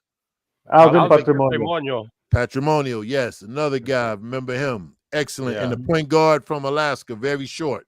Johnny Johnny Abarientos. Abarientos. Barrientos. Yeah. Barrientos. I They're remember all of them still, guys. yeah, they're still in the league. Really? Yeah. Coaching. Alvin is now the team manager of Pure Foods, the Pure Foods team. And Okay. Johnny's good. one of the assistants. Yeah, Johnny's one of the assistants, so they've Okay. teamed up. Hey, but Yep. that's good to see that the players elevated not just as a player, but also to go into management or go work Mhm. for the league. I mean, to Yeah. keep it thriving, because you want people who played in the PBA to be in those front offices that know what it takes. And basketball is basketball, but you got to have your halftime shows and the stuff that goes along with the game. These are the players that know that type of thing. So it's good to hear that they're in the PBA still working. Yeah, Kenneth Duremdes is the commissioner of a rival league of the PBA called the MPBL. So he became a commissioner Wow. after Okay. he retired from playing. Yeah. The Excellent. other guys like Jerry Codinera also. I'm sure you have Jerry, your yes. your run-ins with Jerry as well. It was a lot, man. And the thing is, we would go to war on the court, and then we'll see each other out that night at a restaurant. We'll eat That's right. together. And, Yeah, and I've have a been good meaning to time. ask you, where did you stay? At first, when you were here in '95 with San Miguel, where I did they think put you up? we stayed up. I forgot where it was. It was we stayed in two different places, man. But I remember it was close to the street that goes to Robinson's Galleria. Oh, So we okay. was not too far. Ortigas area. Maybe Yeah, Corinthians. or Ortigas something area. like that. Yeah, it was a tower that we stayed at. Yep, Uh-huh. right on Mm. Ortigas. Yes, and man, I love it. It was the best, Yeah, man. and you shared with me when we talked in '98 or '99 that you said that you can't get enough of chicken adobo. Yeah, the chicken adobo was the best. I mean, man, I could eat that all day long. And and shout out to the people, our chefs that we had, because that also was a way for them to show what else. It was something else we used to eat. The noodles, the Pancit Pancit. canton. pancit. Pancit. Yeah, pancit. pancit. Yeah. Oh pancit. man, come on, man. There's nothing better than that. And You gotta come back, man. I'm telling you. Lumpia. Lumpia. Lumpia, Yeah. lumpia, Come on, yeah. man. Yeah. I'm telling you, I Okay. think I got a You gotta little get in my yourself blood. some of that, John. You gotta Of head over course, here we soon. gotta You ask gotta come you back. because we've asked this of all of the imports who've guessed it. Did you try balut? No. Oh, You come didn't. on, John. You didn't. Look, That's the best one. Here's the suggestion. Was it Galleria Suites where you Yeah, Galleria maybe Suite. Galleria Yes, Suites. yes, Yeah. yes. Okay. That's Thanks, where we Bimbo. stayed. Man, these All folks know all of this stuff, man. That's Yeah, Hey, amazing. hey, of course you know they what, do. John? Our fans are smarter than us. They know Yeah. more about you than we Your do. memories are much Hey, better. The fans, Yeah. hey, that's what I said. The fans over there, I will put them on the same level as the NBA cities fans. They Mhm. Might be really even take better. Yeah. look, they take the game serious. It was some nights I had to cover myself as I was running out. I remember those days. Kind of hard. When you Some played, kind of hard to hide somebody who's 6'8" trying to wear disguise. You know. Wow, Yeah, yeah. and And also, here's a before and after kind of thing. Yeah. Right. wow, man, Hello. side by side. Yo, that is wow. That's like, And of course, man, you still get your Turk and Mott shot in there. yeah. No, this is not that. But you're wearing number 4 here. You had 25, then you had 4. I think you had a 21 earlier for San Miguel. 25 Oh, was my 25, number. 25. Yeah. Oh, 25 too. Yeah, Why 25, John? Was there any significance for 25? man, I always said 2 plus 5 is 7. It was something about the number 7 was a special number in my childhood. With a group called the 5 Percenters, and they had a 7 with a star in it, and I say 2 plus 5 is 7. And then when I was in Berlin, my number was 3. 5 minus 2 was 3. I mean, basketball players, we do silly stuff like that. Try to have some type of things to keep us, motivated. But man, I'm thanks for putting those pictures side by side, man. That just man. I'm going to forward all of them to you after the show. But see, when I see those pictures, I see the pain that I went through to get to that level, right? Like that I think the game on the left, that's when we played Penny Hardaway at the Pyramid, and Larry Finch, who's no longer with us, was the coach. So that picture always going to do something to me, man, because that's when I was leading the country in scoring that game. So whenever I see that picture, I remember all the hard work that we did. And also I got to send a special shout out to Mary Sell. This I call her the best fan in the world, because still to this day, she calls me or she sends me a text message, happy birthday, Merry Christmas, still to this day. So Mary Sell, if you're watching, thank you. I appreciate you. She send cards, pictures. I mean, that's what I mean about the Filipino fans, man. It's more than basketball, man. And so please, if y'all can express that to the people of the Philippines, I never met people who appreciates, you know what I'm saying, no matter what, man. It was like everywhere I went, man, it was just like, man, I couldn't believe how humble everybody was. And I took that, and I'm sorry, but I got to be honest, I took the humble, how I learned from how to be humble. No matter you make money, you don't make money, you can always be respected. And that's what I learned and appreciated from the Filipino people, man. So I love them, and I always will thank them, no matter where I am in life. Look, 24 years later, I'm still talking about what I learned from the people of the Philippines. So it's bigger than basketball for me. Definitely, and the fans remember you very fondly, of course, John. But you played after the Philippines 2000? You played for a few more years. You went back to Europe, and then when did you finally decide now's the time to stop? Well, in 2007, I was sitting having some coffee. Me and the missus was having coffee, and I think I got an email. No, I got a phone call, and it's the girl. It was a young girl's voice who said, "Are you John Best?" I said, "Yes." She said, "Well, you could be my daddy." So I was like, "Huh?" Whoa. So I said, "Well, what's your mother's name?" She said her mother's name. I didn't remember, and I think we was just home maybe 2-3 weeks, and I'm trying to go through my memory bank, and I said, "How old are you?" She told me, and I said, "Email me a picture of you and your mother." So she emailed me a picture of her first, and I said, "Well, she looked like me. She got hazel eyes like my grandmother." And then she sent me a picture of her mother, and then I said, "Yes, okay, I remember." And so at that time, she's 15 years old, and I'm on the downswing of my career. I'm still good. I'm at a good level, but I'm on the backside. And it's like, do I continue play basketball, or how do I got a daughter that I never knew for 15 years? So long story short, I was due to go back to France, and then we had to do, I think, a paternity test. All that came back. She was my daughter.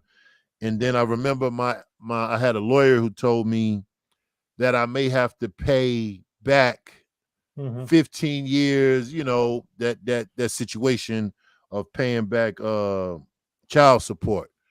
So then we calculated how much it would cost that I would have to pay back. And then I just made a decision at that time. I need to stop playing basketball. Crazy decision. Family was mad. And then I stopped. We didn't go back. I didn't play basketball anymore. But come to find out, I never had to pay that money back. The mother said that she didn't want to take me back to that because I didn't know. But I want y'all to pay attention. I gave up everything because I thought I would have to pay back 15 years. So they added up all my contracts, 15 years, and said, this is the amount. I heard the amount. I said, yo, I got to stop. But come to find out, I didn't, but I missed the opportunities that I had to go back to France at the time. So now I'm not playing basketball anymore. It's over with. Although you still could have, right? I still could have, but it was like November, December, and then it's like if they don't bring you in at mid-year, I would have to wait to the end. So I just chalked it up and said, nah. But I'm still dealing with at the time, I got a daughter that I didn't know about. And that weighed on me heavily because I had 4 other children that benefited from my years of playing basketball. But here I find out I got a daughter and she didn't get the benefit. So that bothered me some. Right. And then that's when I just said, yo, I'm giving up. And I'm luckily my knees and everything was still good. I just gave up basketball and I wanted to do something else. Are you still in contact with your daughter? Yes. Oh yeah. I got a granddaughter, Jasmine, and Jovi is my granddaughter's name. My daughter, she does some stuff with the Republican Party and some called Blexit, and she's not is it Blexit? Blexit, and she's in the media. She does media pretty well. So yeah, we definitely in contact. But back to the situation with the NBA, I faced every one of my hardships or difficult times head on. I didn't run. I didn't make an excuse. I just said, yo, I'm willing to accept that responsibility. And and still to this day, I think all of that stuff happened, shaped the person who I am today. So that's why you hear me say young people, young ball players, because if we don't tell them, they may go through that same thing and it may be worse for them. But I'm like, hold up, look at this red stop sign. Hold up, don't go down that path, So that's why it's like that. And that's why I don't regret nothing that ever happened. And I thank y'all for bringing this stuff up because I don't get to talk like this when I'm on the radio here in Memphis. And, I don't do this in the day-to-day. But when people ask me questions, I got to give them the truth. Okay, I gotta ask you that because you mentioned it already. You're in your studio there. You have this show. When did you begin doing that? Well, I've been a DJ since I was like 14, 15 years old back in New Jersey. Okay. And, that just music, even in the Philippines, I always had my headphones on. And, Noel, I remember I probably had some headphones on around my neck talking to him, right? So music has always been a part of John Best, and it will always be. And I think that's what's keeping me kind of youthful because I listen to music every single day. And and what led to this is, my former general manager, her name is Stephanie Everson. She said, you ever thought about being on radio? And I'm like, nah. But I'm thinking, yo, here go an opportunity again, Charlie. Here's another opportunity knocking. Right. You want to go down this path. And so I did. And I fell in love with it. And man, I've been on air since 2015. Now I'm the general manager and I'm on air. And, it's just I'm trying to push positivity in my current situation, trying to, y'all know how it is in media. You can have a narrative of we're pushing positive stuff, or we can have we're just going to push some, the negative stuff. So we're trying to push the positive. Right, I want to have one of those. I want to have one of those shirts, though. I'll get y'all one of those shirts. Yeah. So your show's on every day. You're on the air every day. Every day from 4 to 7, Monday through Friday, 4 p.m. to 7 p.m. So you're And is still it at do, work do, right do you have now. guests? Is it a part talk show, or is it just it's mostly music and Well, then you it's give a little music, commentary? but I don't do no gossip. It's mainly music and interviews, like interviewing activists, important people, not just rappers and singers, Uh-huh. people who are important in the community, because as you all know, well, in Memphis, we have a big, crime problem, and we deal, it's crime everywhere, but we try to find ways. I try to bring people on to be examples for the young people, like, look, you don't have to break in cars, you don't have to do this. You can be a lawyer, you can be a doctor, you can be a ball player, you can be engineer, you can be somebody that Uh-huh. knows AI, right? So Right. the radio station is part owned by the school system. So in Tennessee, we have the largest school system, and we have a radio and TV station that's the broadcast arm of that school district. And shout out to my boss, Dr. Chief Catherine Stout, because she's allowed me to be the general manager over here and do what I do. She allows me to be me, just like some of the coaches, like Coach Perry. He allowed me to be me. Chet Reyes, Norman Black, they allowed me to be me, and I could be my best self. So I see a kind of similarities between all these people, man. Started in the Philippines, though. When you play what? You play hip hop, R&B? Play hip hop, R&B, classic 70s, 80s. Stevie Wow. Wonder. I play a Yeah. little And then is this on streaming? It's streaming online when you're on? It's streaming Okay. on I gotta check that out one time when you're on the air. Music. I'll send y'all some links, man, and Okay, sure. maybe I can bring y'all on my show, and we can have a conversation. Yeah, we'd love that. Yeah. Talk about the Philippines, right? Yeah. Oh no, the three of us love music too. So we're Yeah. retro Yeah, guys yeah. actually. see, yeah. I- Noel's actually a musician, so Noel plays I keyboards and am. drums. Oh, I am okay. actually. I used to Yeah. get And jazz. Charlie's quite the singer though. Charlie's quite the singer too. Oh, Charlie sings. Okay. Yeah, But I yeah, used to he get does. my jazz from Green Hills Mall. It was a spot that Oh, had Yeah, jazz I remember that. music. And they had a jazz station in the Philippines I used to listen to. Oh, yeah, they City do. Light. Yeah. City Yeah. Light. City Light, City Light, 88.3. 88.3. Are they still there? No, they're No, not. they're No, they're no now more. yeah, Okay. they're an no more. alternative. You gotta go rock online now. station now. Check out They're some of yeah. that. Actually, that radio station was also based in Ortigas. Oh, 88. Yeah, really? not too far from you. Wow. Not too far from you. Yeah. Okay. Let's look at the next one, Carly. How's the Yeah, president? okay. Who's the president now? Oh, President Ferdinand Mo. Marcos Jr. Marcos Jr.? Yep. Yeah. Wow. I'm not gonna get into that right now. Yeah, but okay. Yeah. They could be watching this, listening to this. So yeah. Hey, Congratulations, but there- Marcos Jr. Anthony, that's Anthony though. Yes, Coach Penny, Coach Uh-huh. Anthony Hardaway.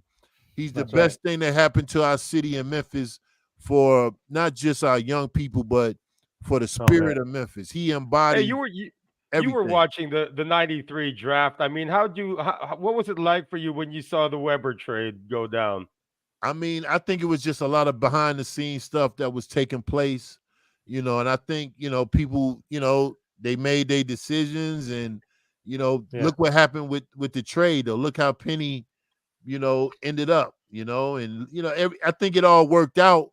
I still think, look, and I'll say this in public, I'll say now, I'm glad I got a platform to say it. I think Penny would have been the best thing next to Michael Jordan, right? Mhm. Before Kobe, before LeBron.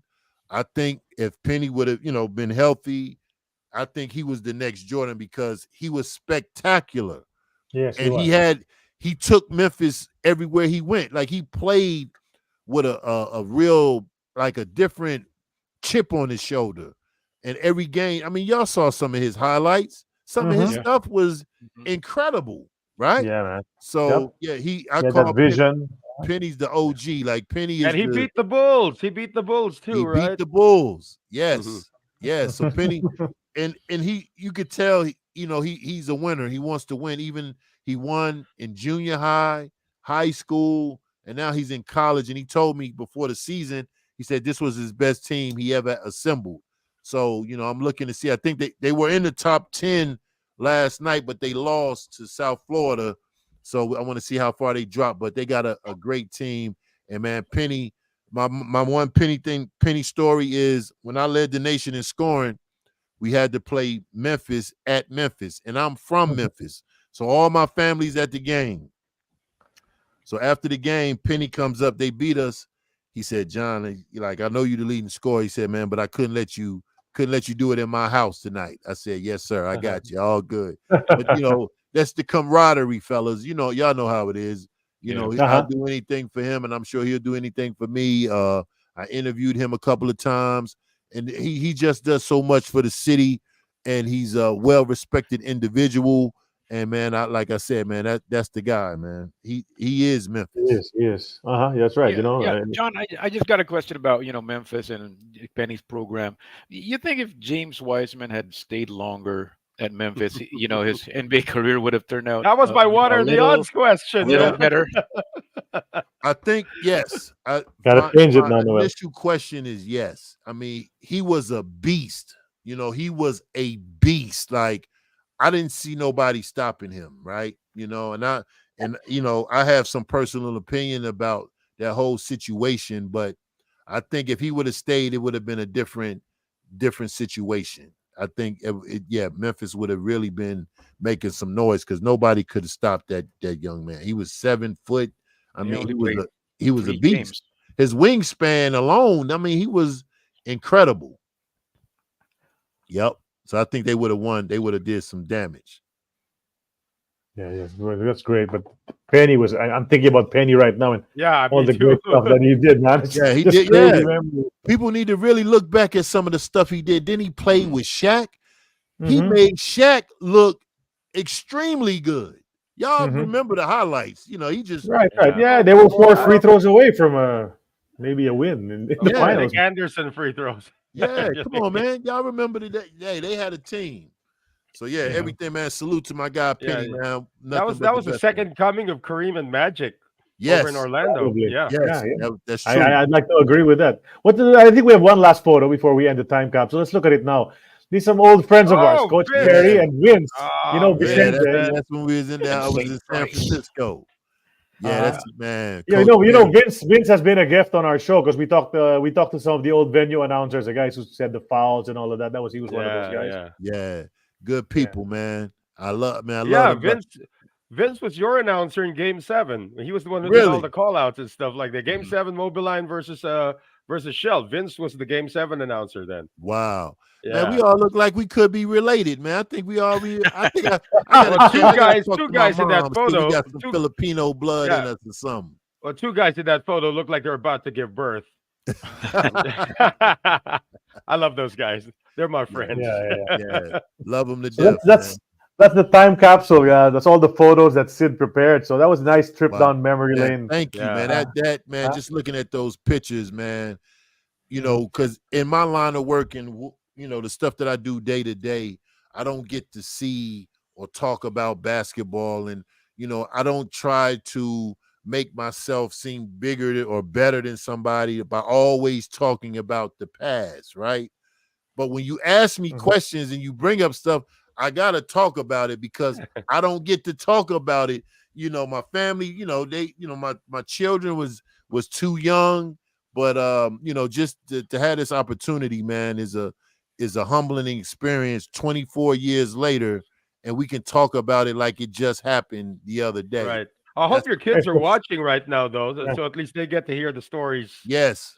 Yeah. Well, they can always watch it back if they really watch it live. We will be on. We're gonna leave this on the air, and everybody can just click the link on YouTube and on the Facebook page. But we're not done yet. We got to go into our regular segment. So that was the time capsule. So thanks for that. And we can move on now to our regular segments on the show. Okay. The first segment, we're going to enter now what we call it. Well, first we remind everyone you can watch us on Spotify. Please send us some love and rate us with a 5-star rating. If you do watch and listen to us on Spotify, you can become our AEOB podcast monthly supporter, $4.99 or 250 pesos. Just click at the bottom of the page on Spotify, and it says there you can help us. And so please send us some love, and we'll love you forever. And then Globally Ballin Southeast Asia. Follow that on Facebook, and you'll get tidbits of all the shows on the Globally Ballin Network. And is that it? Okay. Well, we welcome our new member, Dylan Thomas Paul Yu. Globally Ballin. Dylan, what's up, Dylan? Thanks for joining our club, and then everybody, please come on and follow Globally Ballin, watch AEOB and the rest of the shows. Okay. So we enter now what we call the Twilight Zone. That means we're in the last 2 minutes of our show, basically, Okay. like in a game. So the first segment of Twilight Zone is a segment called X's or O's. It's brought to us by Tuminugan Farm. Check that out, how beautiful that is. If you need to relax and unwind, why not rejuvenate, reconnect with nature at the foot of the Kitanglad mountain range in Bukidnon? There's a wide range of accommodations like the farmhouse, the bungalow, the cottage, or the tulugan. Check that out. Tuminugan Farm can accommodate entire families, groups of friends, backpackers, and even team building events. So go to tuminuganfarm.com. Check out Instagram and Facebook. You can book right now, and you can have your Mindanao We gotta adventure go there, John. today. We gotta go We there, will. John. When you I come gotta back go to there. the Philippines. So I got See how to beautiful. 25 years later. We're gonna set it up. 25 years. Yeah, We we're gotta gonna be all document it. 50-something. Take some videos. Yeah. Yeah, 450-something-year-old guys just hanging out by the mountain. Yes. How does that sound like, right? You saw the horses. There are horses there, so we can ride them. Okay, we go. X's or O's. I've got a list, John, of choices. It's a bunch of choices. It's X or O. I give you a choice. You just tell me which one is your choice. You don't have to explain why. Okay? So we'll go down the list, okay? Let's start. Okay, number 1. Who's the better defender? Abuda or Chris Jackson? Ooh. Chris Jackson. Chris Jackson. Okay. Okay. By a bit. Okay, how about these guys? Some guards. Jerry Esplana or Ato Agustin? Jerry Esplana, Otto Jerry. Augustine. Jerry. Yeah. Jerry, okay. You won a championship. Okay, how about this? These two guys. Noy Castillo or Romel Santos? Ooh. Ooh. Ooh. I gotta go with Noy though. I gotta go. That was my guy. Okay, Yeah. you go with the matinee idol looks. Okay. Richie Tixon or Franz Pumaren? Franz Pumarin. Franz Pumaren. He's a congressman now. What? Yeah. He's Yeah, a tell congressman him, now. hey, bring John over here next year. He a congressman. Tell him bring me over here next year. You live in And you're- Quezon City, though. Yeah. Yeah, okay. These two guys, okay. Mike Mustre or June Marzan? June Marzan. June Marzan. Yes. Okay. These two big guys, Joel Dualan or Dong Polistico, the late Dong Polistico. Ooh. But I can't go against my team, man. Joel, man. I don't know if everybody know he was a big comedian, man. Yeah. He always had Yeah. jokes. I mean, I'm thinking something serious is happening to him, and he's like, "Oh, John, I'm just playing." And I'm like, "Yo, man, I'm feeling all messed up." He said, "Oh, John, I'm just joking." And I'm like, "Who jokes like that?" But, he's a great guy. The only one, Yeah. El Aparador. We call him El Yeah, they Aparador. called him. Yep, he was the whole closet, man. That's how big he was. Okay. All right. How about this? Bong Alvarez or Vic Pablo? Oh, come on, man. You about to get me in trouble. The whole Vic Pablo clan will be coming after me if I don't say Vic Pablo on that one. Okay. And his Yeah, wife would be on my tail immediately as soon as I get off this show. I was Hey, his walking behind daughter- them the other day. They watched the PBA game. I was walking towards Yeah. the mall, and they're walking right in front of me. So His, yeah, his so daughter, Vic his and his daughter wife. is actually a broadcaster right now as well. I heard. Ira, yeah, Ira, yes. Yeah, please She tell does a little Vic I said courtside hello. and reporting. Yeah. Mhm. Okay, and then the next one is Jolly Escobar or Brian Wow. Punzalan. I gotta go with Jolly, man. Yeah, everybody's got to That's go my with Jolly, Jolly, man. man. What is Another- he doing now? He does broadcast. He does Yeah, analysis on he the does PBA. play-by-play. He was there last night in the PBA games. Jolly Yeah, does no, he does analysis. play-by-play? He does analysis. Yeah. No, he does analysis. He does Analysis. Analysis. Yeah, he's the Man, analyst. please, Sorry. man, tell him I said hello, man. I really- gotta tell you this, John. He got married 3 years ago. I was one of his godfathers. What? Yeah, because I introduced him to the funny. lady. Oh yeah, Because I it's introduced him to the customary, lady. you got to do that. Yes, Yeah. So he got me for that. So I'm his godfather, Jolly Escobar. Okay, how about this? I think this is. I know your answer here, but I need to ask it. San Miguel or Shell? San Miguel or Shell.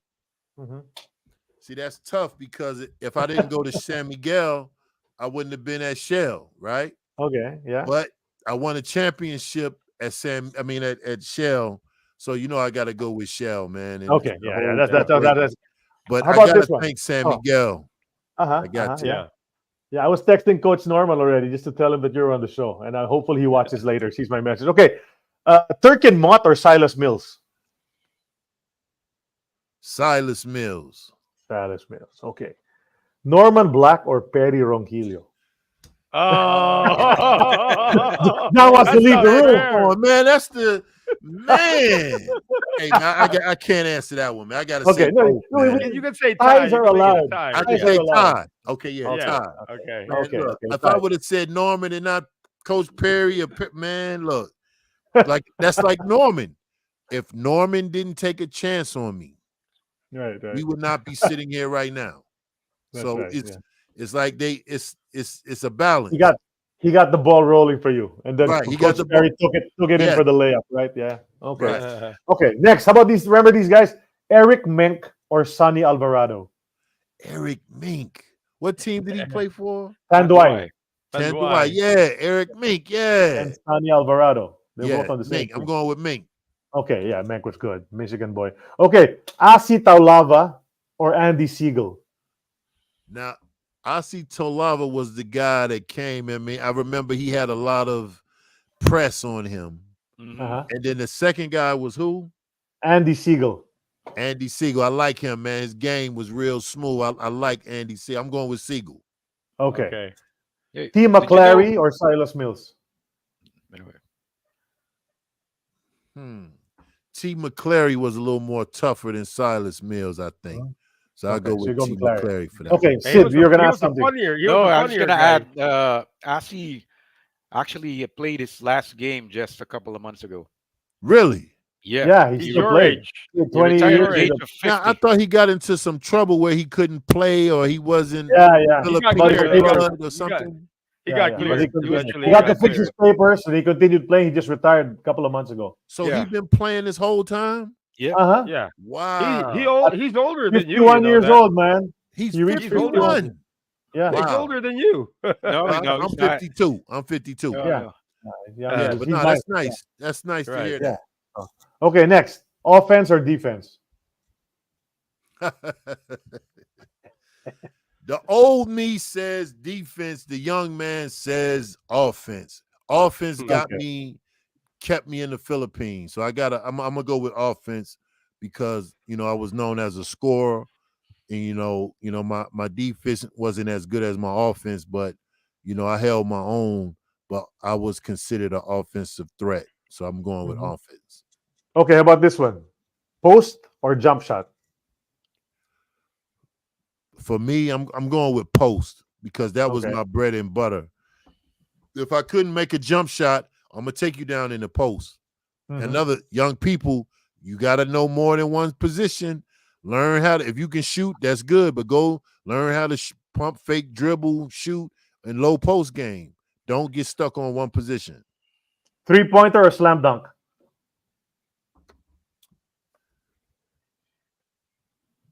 Three-pointer.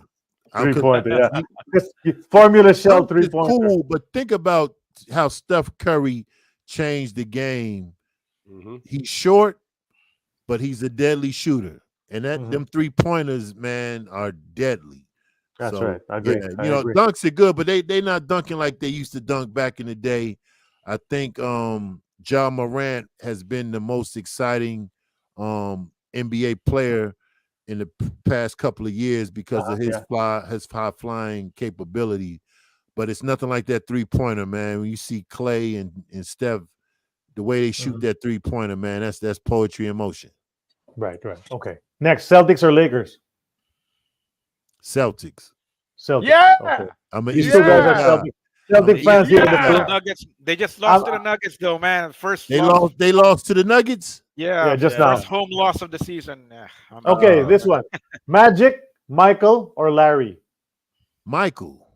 Michael. Okay. I respect Magic and Bird, but Michael's nothing Michael. like Michael. Okay, how about this? Chris Webber or Penny Hardaway? Penny Hardaway. I'm never going against the home team. Pistons or Bulls? We're talking about late 80s Pistons or Bulls. I like the Pistons because of the toughness that they brought to the NBA. Yes, the Bulls were unstoppable, but I think the Pistons made the NBA tough. And I think the NBA made Michael Jordan who he was, because y'all remember they had to go through Detroit to get to Right. the championship in Detroit, shut them down and I think like he got hurt or Yeah. he had to go back and work on his game and get stronger. They had the Jordan rules. The Jordan rules. Yep. That's right. Yep. Okay, so that's you're going with Pistons. Okay, how about this? You mentioned him earlier, Jamal Mashburn or Rodney Rogers. Jamal Mashburn. Jamal Mashburn. Okay, these are your draft mates. Isaiah Ryder or Allen Houston. Isaiah Ryder or Allen Houston. I'm going with Allen Houston because the work that he's done off the court since he stopped playing. His name is still, he's doing a lot of good philanthropy stuff, and he's doing some stuff with children. I think he's doing some stuff up in New York, and he also doing some stuff here in Tennessee. So I got to give him props. But Isaiah Ryder is still baby Jordan in my eyes, and I remember that's what they used to call him. So, he gets props for that. But I'm going with Allen Houston because he's a Tennessee guy. Okay, let's show the photo, Carly, for the next one, please. Larry Fishburne or Samuel Jackson? Yes, sir. Who's it going to be? I'm going with Samuel Jackson. Samuel Jackson gets this one. Okay, and the last one, please. With cheese. Ooh. Ooh. I just watched the movie with De Niro. I gotta finish it.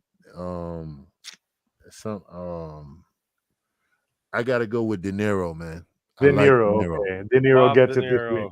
Because it's been Pacino for several episodes already. Pacino, because Pacino, I could have just said Scarface, but in that he was excellent in that. But De Niro's body of work, he looks like a mobster now. You know what I'm saying? Like he still looks like he can make a phone call and it's over for you. So De Niro, his body of work. De Niro gets it. So that's X's or O's for episode 204. Who is next? Mr. That's me. Hold on. Yeah. Let me Noel. Yeah, Noel first. Okay. Sorry, it's Noel. Go. Okay, Noel. hold on. What part am I supposed to be reading here? Okay. What time is it in the Philippines? It's 11:45. I forgot to say good morning to the beautiful people of the Philippines. All right. All right. Here, this segment is called "What Are the Odds?" and it's brought to us by Arena Plus. And make your game watching a bit more interesting. Arena Plus is user-friendly and made for real sports fans. It isn't just about the bets; it's about deepening your connection with every play. But play it smart. Stay within your limits. Bet what you can afford to lose and never chase your losses. Arena Plus, it's where your enthusiasm for basketball and the excitement of the game come together, and enjoy the game responsibly. Download the app today. Regional laws and regulations may apply. Here's my question. What are the odds that John Best did a Norman Black and did a Bobby Parks and stayed in the Philippines? What were the odds of that happening for you in 2000 when you last set foot in the Philippines? Did you ever think about, I want to stay here? Yes. I want to stay here forever. What would have taken for you to stay? Man, if they would have offered me like a lifetime contract or go from a player to a coach or something like that, I would have definitely stayed.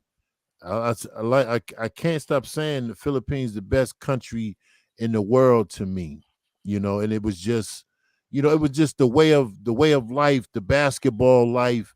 How do they still have the NBA players still come over sometimes? Yep. Yeah, like they're starting to come back again after the pandemic. Yeah, that relationship that the PBA had with the NBA, and it was just so much, man. It was like, to me, like my wife said, it was Fantasy Island. It was Fantasy Island to me, and it was a great feeling. I feel real good just talking about the time that I spent there and the friends, and y'all bringing up these names. The Philippines had a big impact on me, and I'll say that to Marcos Jr. Yes, the Philippines was very influential in my life. So yes, love it. So we hope to see you here. You can stay. At least visit soon. Yeah, it's 30 degrees Celsius here in the Philipines right now. So it's 30 degrees. Man, it's freezing here. It's like we got snow and ice on the ground. Yeah. Well, Yeah, that actually qualifies for cool weather over here.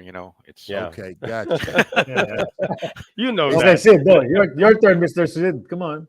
Yeah. Okay, John. My question, hypothetical question. If you could have, Hypothetical. yeah, if you could have dinner with any basketball personality, living or dead, past or present, could be a Filipino, or American, or European. Who would it be and why? I would say Norman Black Mm. because I didn't really get a chance to like thank him. Now that I've been around the world, I got grandchildren, all this stuff really kicked off from my stint in the Philippines with San Miguel. Because after San Miguel, now people start to say John is a different type of player. He's more of a killer scorer. He's a shooter. All of this is from Norman Black. So even though I got all these accolades, even in Germany, some of the stuff that I did in Germany, I trace it all back to the Philippines with Norman Black telling me that if I keep my nose clean, I can have a prosperous career. Yeah. But I took that to mean a prosperous career anywhere, because what he said to me in the Philippines stood true in France, Germany, Switzerland, all the different places I played. If you keep your nose clean and stay about the business of basketball, you will have a long career. So yes, I would love to have dinner with Norman Black. So tell him when I come over there next year, we're gonna have dinner. All of us gonna sit down, we're gonna record it, we're gonna do a little documentary. But I I know, do but want that's to thank him. documented, Guaranteed. John. You said you're going to the Philippines in 2025. Yeah, we All got right, we got to make that happen. Got to make that you got to happen. All make that right. happen. Well, Yeah. yeah, that All will be right. 30 years since you first came here next Oh year. shoot, yeah. Yeah, that's it. 30 years. Oh. Yeah. Man, yeah, we got to make that happen. I got to Yeah. We talk got to to make him. it happen, Hey, John. I'll, We'll I'll tell. call the guys. I'll call Yeah. Benji Paras. I'll call Joey Guanyo, yeah, and tell him. Yeah, Yeah. man. Yeah, we got to We'll tell pull Big some Norman as Pablo, well. all these guys. Let's get them all Yeah. together. Huh? yeah, Just for you, just John. to have yeah. a reunion, or man, I wouldn't be where I am today, man, if it wasn't for the Filipino people and the treatment. And I'm just saying, man, Norman could have said none of those things to me, and I could have went down the wrong path. I could have had a bad name for myself, but he pulled me to the side. Yeah. And he kind of Yeah, he like could've- he shook me like, all right, John, you got an opportunity to make money and have a long, prosperous career. It Yeah. rang in my ear, man. So Yeah. that's why I want to have dinner with him. And I know that might not be, people say Shaq or Michael Jordan and all that. Yeah. But I got to put Norman Black up there because Yeah. everything changed once I came to San Miguel. You know He that could have Norman told you was to buy a black drafted. Mercedes, right? Yeah. He could have told you to buy the black Yeah, he could have Mercedes. told me to buy the black Mercedes. Right. But Norman, he was always about family, and he was about, having longevity. And is he Yeah. still coaching, or what is he doing now? Yeah. Yeah, he's a consultant. consultant for a couple of teams, and his son now plays in the PBA. Why Yeah. his son plays. Yeah. Wow. Pretty good player. He's a lefty. Good Yeah. shooter. Benji's son play? Did his son ever play? His Benji? eldest played one season in the PBA, Yeah. then he retired. The Okay. other one used to play in Japan. Okay. The second Yeah. one. Yeah. Wow. Benji's oldest son's an actor now, by the way. So His Yeah. oldest he's son an is an actor. But look, Yeah. Yeah. come on. He's Excellent. got the looks. He's got the looks. He got the Yeah. mom's looks, not Benji's. He got the mom's look. just Yeah. just, just going back to Norman Black. You know he was drafted. You said the Pistons earlier. Norman was drafted by Detroit. I see why. Yeah. I see. Yeah. Yeah. No, He got a he had a body 10-day. that's a piston. Yes. He had a 10-day contract. Yeah, he got a in 10-day. the- That's right. He got a 10-day. Yeah. When So we it's see Norman him, Black for dinner. we'll tell him about your wish. Oh, yeah. You know, Tell he him- still goes back to the States every year. So maybe when he's there Yeah. in the off season, he can But give you a y'all ring. tell him my sentiment, man, because I really mean that. For sure. And as For I'm sure. getting older, and as y'all know, you can't make it by yourself. There's always going to be some people along the way that either helped or gave you some wisdom or shared something with you. And, I really want to make sure that y'all, please tell him, from the bottom of my heart, my whole life changed after meeting him. and playing Tomorrow, for I'll San Miguel. probably bump into him tomorrow The, because the their message team, will be relayed. yeah, their team Yeah. has a knockout game tomorrow, Okay. quarterfinal. So yeah, we'll relay that So message. it's San Miguel Corporation now, not San Miguel Beerman. San Miguel No, Beerman. It's still yeah, beer. Beerman. Yeah, the beer is one part of the corporation. It's one of the Gotcha. components. So yeah, Gotcha. Yeah. okay. Mhm. So it's normal black for the dinner. Okay, so those are the segments, but there's one last part. It's called Hello Porky. This is the greeting portion of our Hello, show. So Porky. before we let you go, John, yeah, it's time to shout out, acknowledge, thank, or just mention anybody you want before we let you go. Oh man, I got it, man. I want to thank my mom and my sister Rosa Best, Carolyn Best, Atala Best, the missus, my children, Jamil, Amir, Takia, Anissa, Jasmine, my all my grandchildren. That's what I do this for. I gotta thank Coach Harold. I gotta thank Reeker Bass, Tony Hall, Alonzo Hamilton, the brothers of Omega Psi Phi, Alpha Phi Alpha, Kappa Alpha Psi. All of these fraternities let me DJ their parties back in the day, so that kept me clean to play music while I was playing basketball. And I gotta thank, Memphis Shelby County Schools for allowing me to still be here doing what I do, trying to be impactful to the young generation. I want to thank the school board here, all of the school board members. I want to thank our superintendent, Tutonia Williams, for allowing me to be here doing what I do. And most importantly, outside of my family, outside thanking everybody, I got to thank Norman Black. And y'all promised me y'all going to let him tell him how I feel. But I want to thank my current boss. My main boss right now is Dr. Catherine Stout, because she helped me to be a better person. She helped me to be a better leader here at 52. When I could be out here doing some other stuff, she's challenging me. She's helping me to be a better person. So I want to thank her specifically, because like again, at 52, I could be chilling, I could be taking it easy, but I'm going as hard as I did when I was playing in the Philippines. My work ethic has not stopped, and I thank her for allowing me to continue to do something that I love. And like I said, my family, my mom, my sister, just everybody that came along the way. And I really thank y'all for resurrecting me 24 years later, and we talking about basketball. Like, all these memories I haven't talked about since I left the Philippines.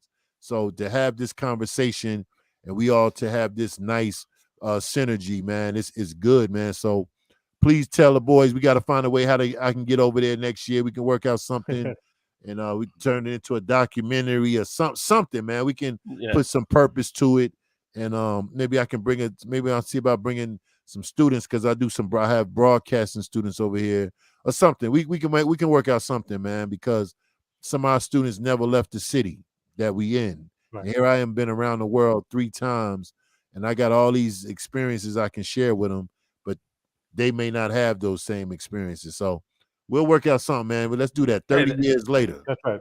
Yeah, that's Yeah, something sure. we have in common. I'm also a broadcasting plan. trainer, so yeah, so we can actually do something with the plan that you're having. Yeah. But I do have a title for the documentary already. You got the right? title already? I got the title already. The Best Days of My Life. The best, like from John That's it. Best. The best Hey, days Charlie of my life. said, let's go ahead and write that down. The best days. All right. Oh, yet. Sid's the writer in the group, by the yeah, way. well, Yeah, I we're gonna like sell that. it. To, You can do then your we'll sell it to biography. Netflix, right? We'll sell Yeah, it we'll to sell it Netflix. to Yep. Hey, let's do that. Yeah. That's a plan, guys. Let's talk about that soon. So that's episode 204. John Best, thanks for sharing your story with an eternity of basketball and all our fans and followers who watch us every week. Thanks so much for all of that. Before we go, we remind everybody we are part of the Globally Ballin Network, so check that out. All the shows. We are powered by San Miguel Corporation in cooperation with Tuminugan Farm and Arena Plus. We thank PBA Archives and PH Sports Bureau for the photos and the information we always get. Happy birthday to the AEOB former guests this past week, Vergel Meneses, the mayor, and Mike Mustre. Just celebrated their birthdays. So that's I think episode John wants to say 204. It's something. now I with the think books, wants to John. add Yes, something. John. Yeah. I forgot to thank somebody. Mhm. Okay. Patrick Richmond is a videographer here at my building. A few years ago, something happened where I was getting ready to quit and walk away from the job that I have. And he said something to me that he made me say, leaders don't quit. When negative things happen, that's when leaders are made. So I was ready to quit, guys. I was ready to throw in the towel. And he was that person that was next to me saying, don't quit. And now I'm in a much better position I am now than I was 3-4 years ago because of that man, Patrick Richmond, which leads me to say I got to thank my whole team, Kathy Hart, Michael Adrian Davis, Kavan J, Don Newberry, Andrea Tucker, Brad Verlaine, Khalil Downey, and Angel Ortez, one more Elvis Hardwick, and that's the team, y'all. So I would be remiss in my duty if I don't shout out the people who I currently work with or who are in the trenches like you guys. We're in the trenches together. It's like school has been closed this whole week, so I came up here because I really wanted to be a part of this. I didn't want to do it from a phone. I wanted to be in a nice environment so that we can give the people some quality content for this 204th episode.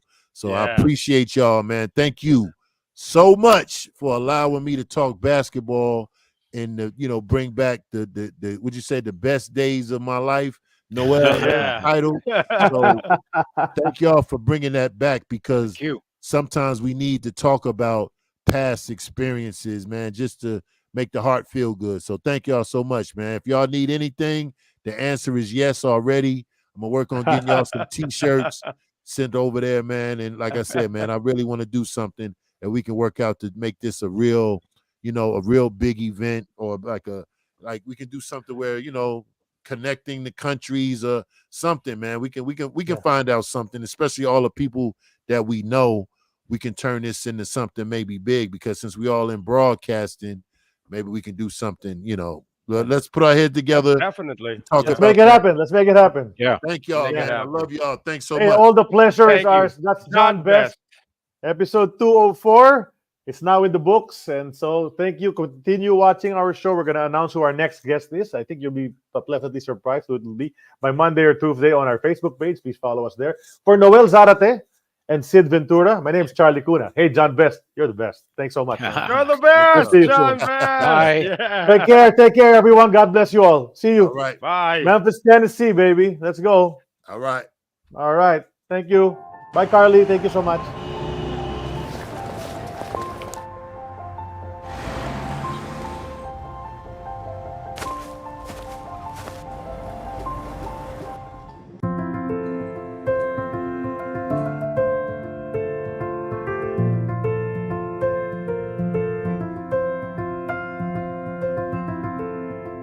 A leader in key sectors so vital to the growth of our nation.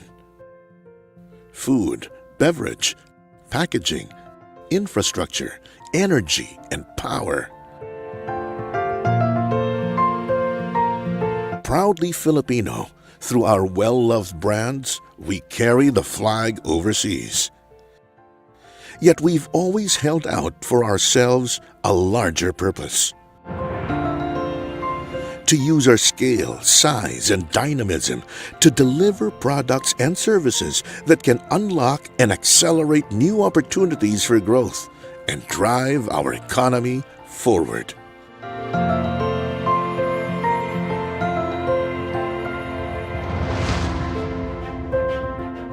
We are committed to contribute to a resilient and globally competitive Philippines, where businesses like San Miguel can use their resources and imagination to expand the economy and ensure that prosperity is widely shared.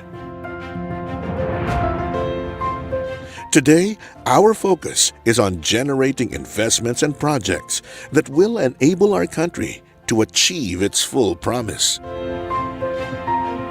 Malasakit is woven into all that we do, from ensuring that more Filipinos are food secure, have access to reliable, sustainable, and affordable energy, world-class roads, airports, mass transit, stronger communities, and greater economic opportunities. We are helping build the Philippines that can carry our 110 million strong population into a future whose defining challenges of our time will be an energy transition, resource scarcity, and the need for greater inclusiveness. As a company, we have set our sights on building the nation of our dreams. By leveraging our expertise, leadership, and reach, as San Miguel, we will do what it takes to build a better future for all Filipinos.